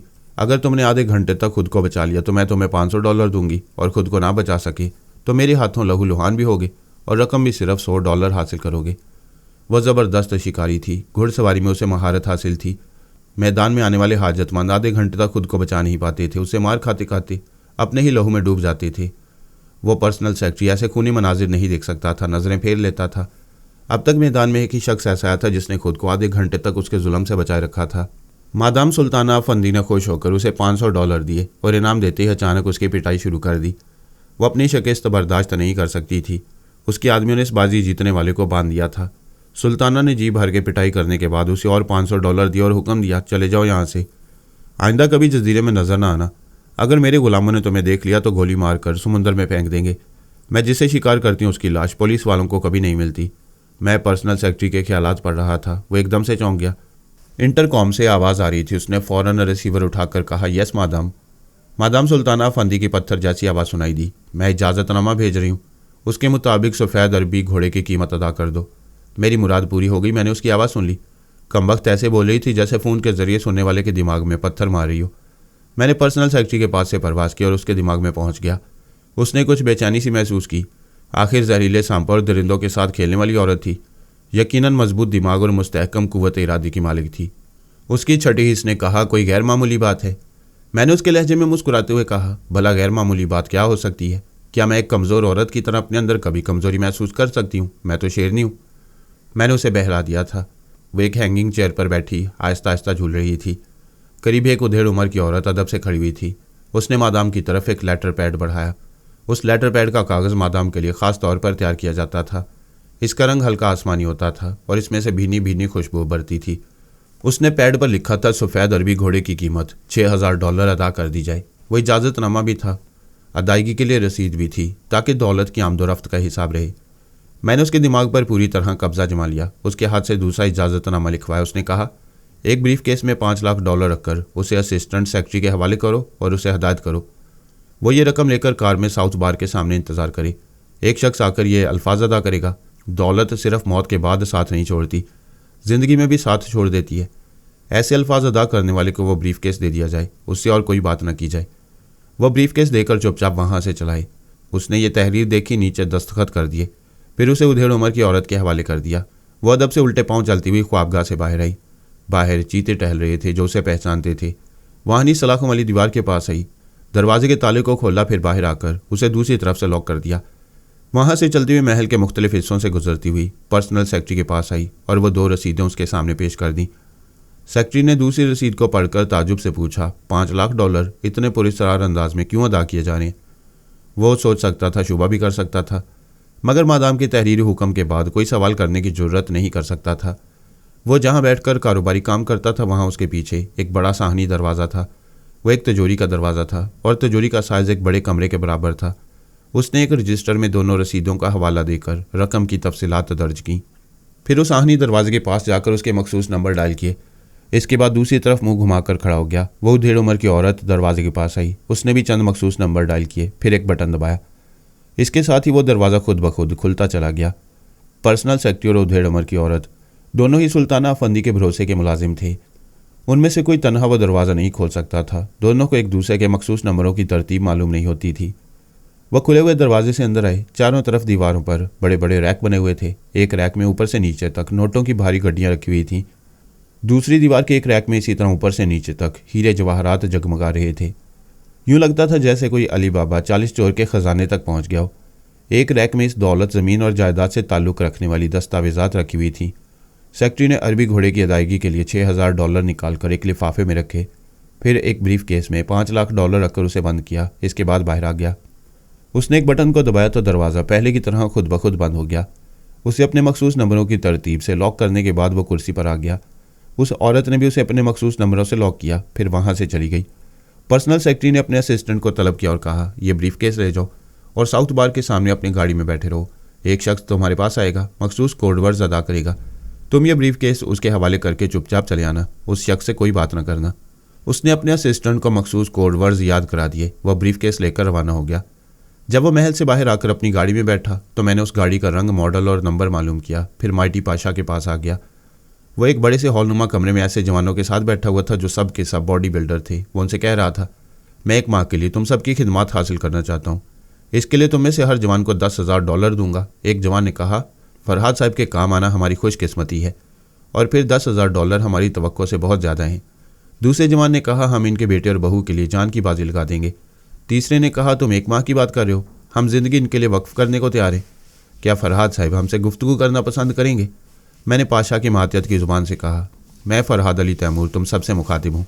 अभी तुमसे बातें करूँगा। पहले माइटी पाशा को ये बता दूँ कि साहिल पर साउथ बार के सामने एक नीले रंग की कार खड़ी हुई है। उसका नंबर TP 707808 है। उस कार की स्टीयरिंग सीट पर एक शख्स बैठा हुआ है। तुम उसके पास जाकर ये कोड वर्ड्स अदा करो। दौलत सिर्फ मौत के बाद साथ नहीं छोड़ती, ज़िंदगी में भी साथ छोड़ देती है। मिस्टर पाशा, तुम्हारी ये बात सुनकर वो शख्स तुम्हें ब्रीफकेस दे देगा। तुम वो ब्रीफकेस लेकर उससे कुछ कहे सुने बगैर चले आओ। पाशा ने कहा, जनाब आपने तजस्सुस पैदा कर दिया है। क्या मैं पूछ सकता हूँ उस ब्रीफकेस में क्या है? $5 लाख। ये सुनते ही सबके सब हैरानी से उठकर खड़े हो गए। पाशा मारे हैरत के खड़ा भी ना हो सका। मैंने कहा, वक्त ज़ाया ना करो, फ़ौरन साउथ बार के सामने जाओ। वो चलकर खड़ा हो गया, दौड़ता हुआ कमरे से बाहर चला गया। मैंने दूसरों को मुखातिब करते हुए कहा, शायद तुम सोच रहे हो कि तुम्हारे सामने माइटी पाशा का मातियत बोल रहा है, ये फरहाद नहीं है। ज़रा गौर करो तो इसकी आवाज़ और लबो लहजा बदला हुआ महसूस होगा। एक जवान ने कहा, यह दुरुस्त है, फिर भी हमारे लिए ये बिल्कुल अनोखी बात है कि एक शख्स दूसरे के दिमाग से और ज़ुबान से बोल रहा है। दूसरे ने पूछा, कि आप हमारे दिमाग में आएंगे? मैं बारी बारी उनके दिमागों में पहुंचकर उनसे अजीब अजीब सी हरकतें कराने लगा। वो हैरत और मुसरत का इजहार कर रहे थे। मैंने कहा, तुम सब यहीं इंतज़ार करो, मैं माइटी पाशा की खबर लेकर आता हूँ। मैं उस सेक्रेटरी के दिमाग में पहुंचा जो साउथ बार के सामने इंतज़ार कर रहा था। मैं माइटी पाशा के दिमाग में नहीं गया। हमारे दरमियान ये तय हो चुका था कि सुपर मास्टर को अपने मंसूबों से दूर रखने के लिए उसे पाशा के दिमाग से भी दूर रखना होगा। लिहाजा फ़िलहाल मैं भी पाशा से ख्याल ख्वानी के ज़रिए रब्ता कायम नहीं करूँगा। 10 मिनट के बाद ही वो बार के सामने पहुँच गया। उसने सेक्रेटरी की कार को पहचाना, फिर इधर आने लगा। मैं सेक्रेटरी की नज़रों को पाशा से हटाए रखना चाहता था ताकि वह किसी मौके पर उसे पहचान ना सके। उसने करीब आकर वही कोड वर्ड्स दोहराई। सेक्रेटरी ने साथ वाली सीट पर रखा हुआ ब्रीफकेस उठाकर उसे थमा दिया। वह मज़ीद कुछ कहे सुने बगैर उसे लेकर चला गया। मैंने थोड़ी देर तक उसे स्टीयरिंग सीट पर बिठाए रखा, फिर उससे कार स्टार्ट करा के आगे बढ़ा दी। इसके बाद उसे इधर उधर देखने का मौका दिया। उस वक्त तक माइटी पाशा जा चुका था। सेक्रेटरी परेशान होकर सोच रहा था, मैं ब्रीफकेस ले जाने वाले को देखना और पहचानना चाहता था, मगर मुझे क्या हो गया था, मैं उसे एक नज़र भी ना देख सका। उसने कार एक जानिब रोक दी, उतरकर दूर तक नज़रें दौड़ाने लगा। अव्वल तो पाशा वहाँ नहीं था। अगर होता और उसके सामने से गुजरता तब भी वो उसे पहचान ना पाता, क्योंकि उसने ब्रीफकेस देते वक्त उसे नहीं देखा था। वो परेशान होकर कार में बैठ गया, फिर महल की तरफ जाने लगा। मैंने सुल्ताना की खबर ली, वो गहरी नींद में थी। उसी तरह हैंगिंग चेयर पर झूलते झूलते सो गई थी। मैंने उसके दिमाग पर पूरी तरह कब्जा जमाकर उससे $5 लाख की अदायगी का इजाज़तनामा लिखवाया था। अगर मैं उसके दिमाग को बाद में आज़ाद छोड़ देता तो उसे यकीन हो जाता कि यकीनन उसके साथ गैर मामूली बात हो रही है। वह झूलने वाली कुर्सी पर बैठे बैठे गायब दिमाग हो गई है। वो उस उधेड़ उम्र की खास मुलाजमा को बुलाकर इस सिलसिले में सवालात करती, तब उसे मालूम हो जाता कि उसने एक नहीं 2 रसीदें लिख कर दी हैं। जब वो खास मुलाजमा रसीदें लेकर गई तो मैंने सुल्ताना के दिमाग को आज़ाद नहीं छोड़ा। उसी तरह काबिज रहकर उसे हैंगिंग चेयर पर सुला दिया ताकि वो माइटी पाशा को रकम मिलने तक बेदार होकर कोई हंगामा न करे। इस वक्त भी वो आराम से सो रही थी। मैं उन जवानों के पास आया। पाशा वहाँ ब्रीफकेस लेकर पहुँच गया था। चूंकि वो लॉक किया हुआ था इसलिए सब मेरा इंतज़ार कर रहे थे। मैंने उसकी मातियत की ज़ुबान से कहा, जब खाना सामने रखा हो तो किसी का इंतज़ार नहीं करना चाहिए, इसका लॉक तोड़ दो। माइटी पाशा पहले ही बेचैन हो रहा था। मेरी बात सुनते ही उसने लॉक तोड़ दिया। सब लोग करीब आ गए थे। ब्रीफकेस खुलते ही सब के सब चंद लम्हों के लिए साकित रह गए। वो बड़े बड़े बदमाश थे, रकम हासिल करने के लिए कुछ भी कर सकते थे, लेकिन उन्होंने आज तक $5 लाख एक साथ नहीं देखे थे। एक ने नोटों की बड़ी बड़ी गड्डियां देखकर पूछा, क्या ये पूरे $5 लाख हैं? दूसरे ने कहा, मुझे तो 5 से ज़्यादा ही लगती हैं। तीसरे ने कहा, जितने भी हों, हम हिसाब में कमज़ोर हैं, गिनने बैठेंगे तो सुबह से शाम और शाम से सुबह हो जाएगी। मैंने कहा, पाशा ब्रीफकेस खाली करके किसी को साहिल की तरफ अभी रवाना करो ताकि वो इसे समुंदर में फेंके। सिर्फ ये ब्रीफकेस ऐसा है जिसके ज़रिए किसी को भी इस रकम का सुराग मिल सकता है। पाशा ने उसे खाली किया, फिर एक जवान से कहा, तुम इसे समुंदर में फेंको। उस जवान ने पूछा, फरहाद साहब, हमारे इस कॉटेज के पीछे एक गहरा कुआं है, क्या उसमें इसे फेंका जा सकता है? हाँ, फेंको। वो खाली ब्रीफकेस लेकर चला गया। पाशा ने कहा, फरहाद साहब, मेरी हैरानी दूर कीजिए, आपने इतनी जल्दी इतनी बड़ी रकम कैसे हासिल कर ली? जब मैं किसी के दिमाग में पहुंच जाता हूं तो क्या किसी की तिजोरी में नहीं पहुंच सकता? बेशक, इसमें क्या शक है। आप दुनिया की हर तिजोरी, हर खजाने तक पहुंच सकते हैं। आप किस कदर दौलतमंद होंगे, इसका कोई अंदाज़ा नहीं कर सकता। मैंने हंसते हुए कहा, भाई, मेरी जेब में एक फूटी कौड़ी नहीं रहती। दुनिया के किसी भी छोटे बड़े बैंक में मेरा कोई अकाउंट नहीं है। आप दुनिया के हर मुल्क में जाते हैं और आपका कहीं अकाउंट नहीं है? ताजुब है। अच्छा, समझ गया। आपके घर में आपकी ज़ाती तिजोरी में दुनिया के कीमती हीरे जवाहरात ज़रूर होंगे। मेरा कोई घर नहीं है तो ज़ाती तिजोरी कहाँ से आएगी? पाशा ने पूछा, लेकिन ऐसा कब तक होगा? कि आपके बीवी बच्चों को अपने घर और दौलत की ख्वाहिश नहीं होती? ख्वाहिश किसे नहीं होती? जब तक टेलीपैथी का इल्म हमारे साथ है, मुसीबतें भी हमारे साथ रहेंगी।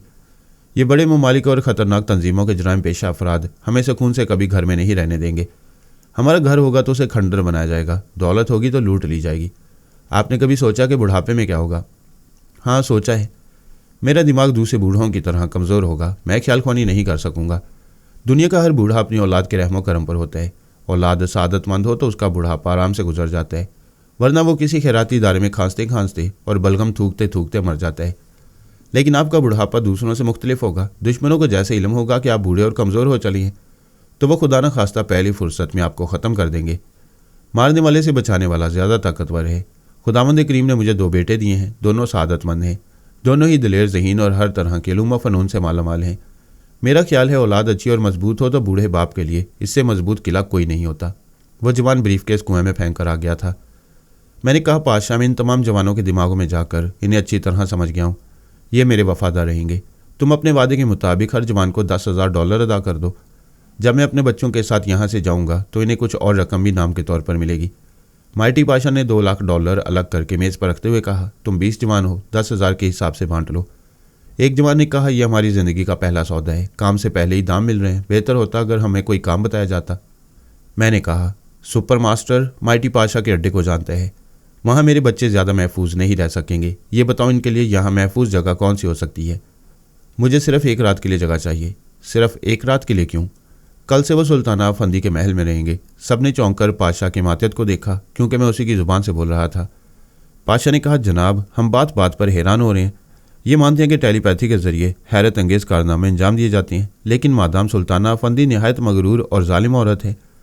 दोस्त हों या दुश्मन या कानून के मुहाफिज हों, कोई उसकी इजाज़त के बगैर उसके महल के अहाते में भी कदम नहीं रख सकता। चूंकि वहाँ कोई कदम नहीं रख सकता, लिहाजा वहाँ मेरे बच्चे महफूज रहेंगे। उससे बेहतर कोई जगह नहीं हो सकती।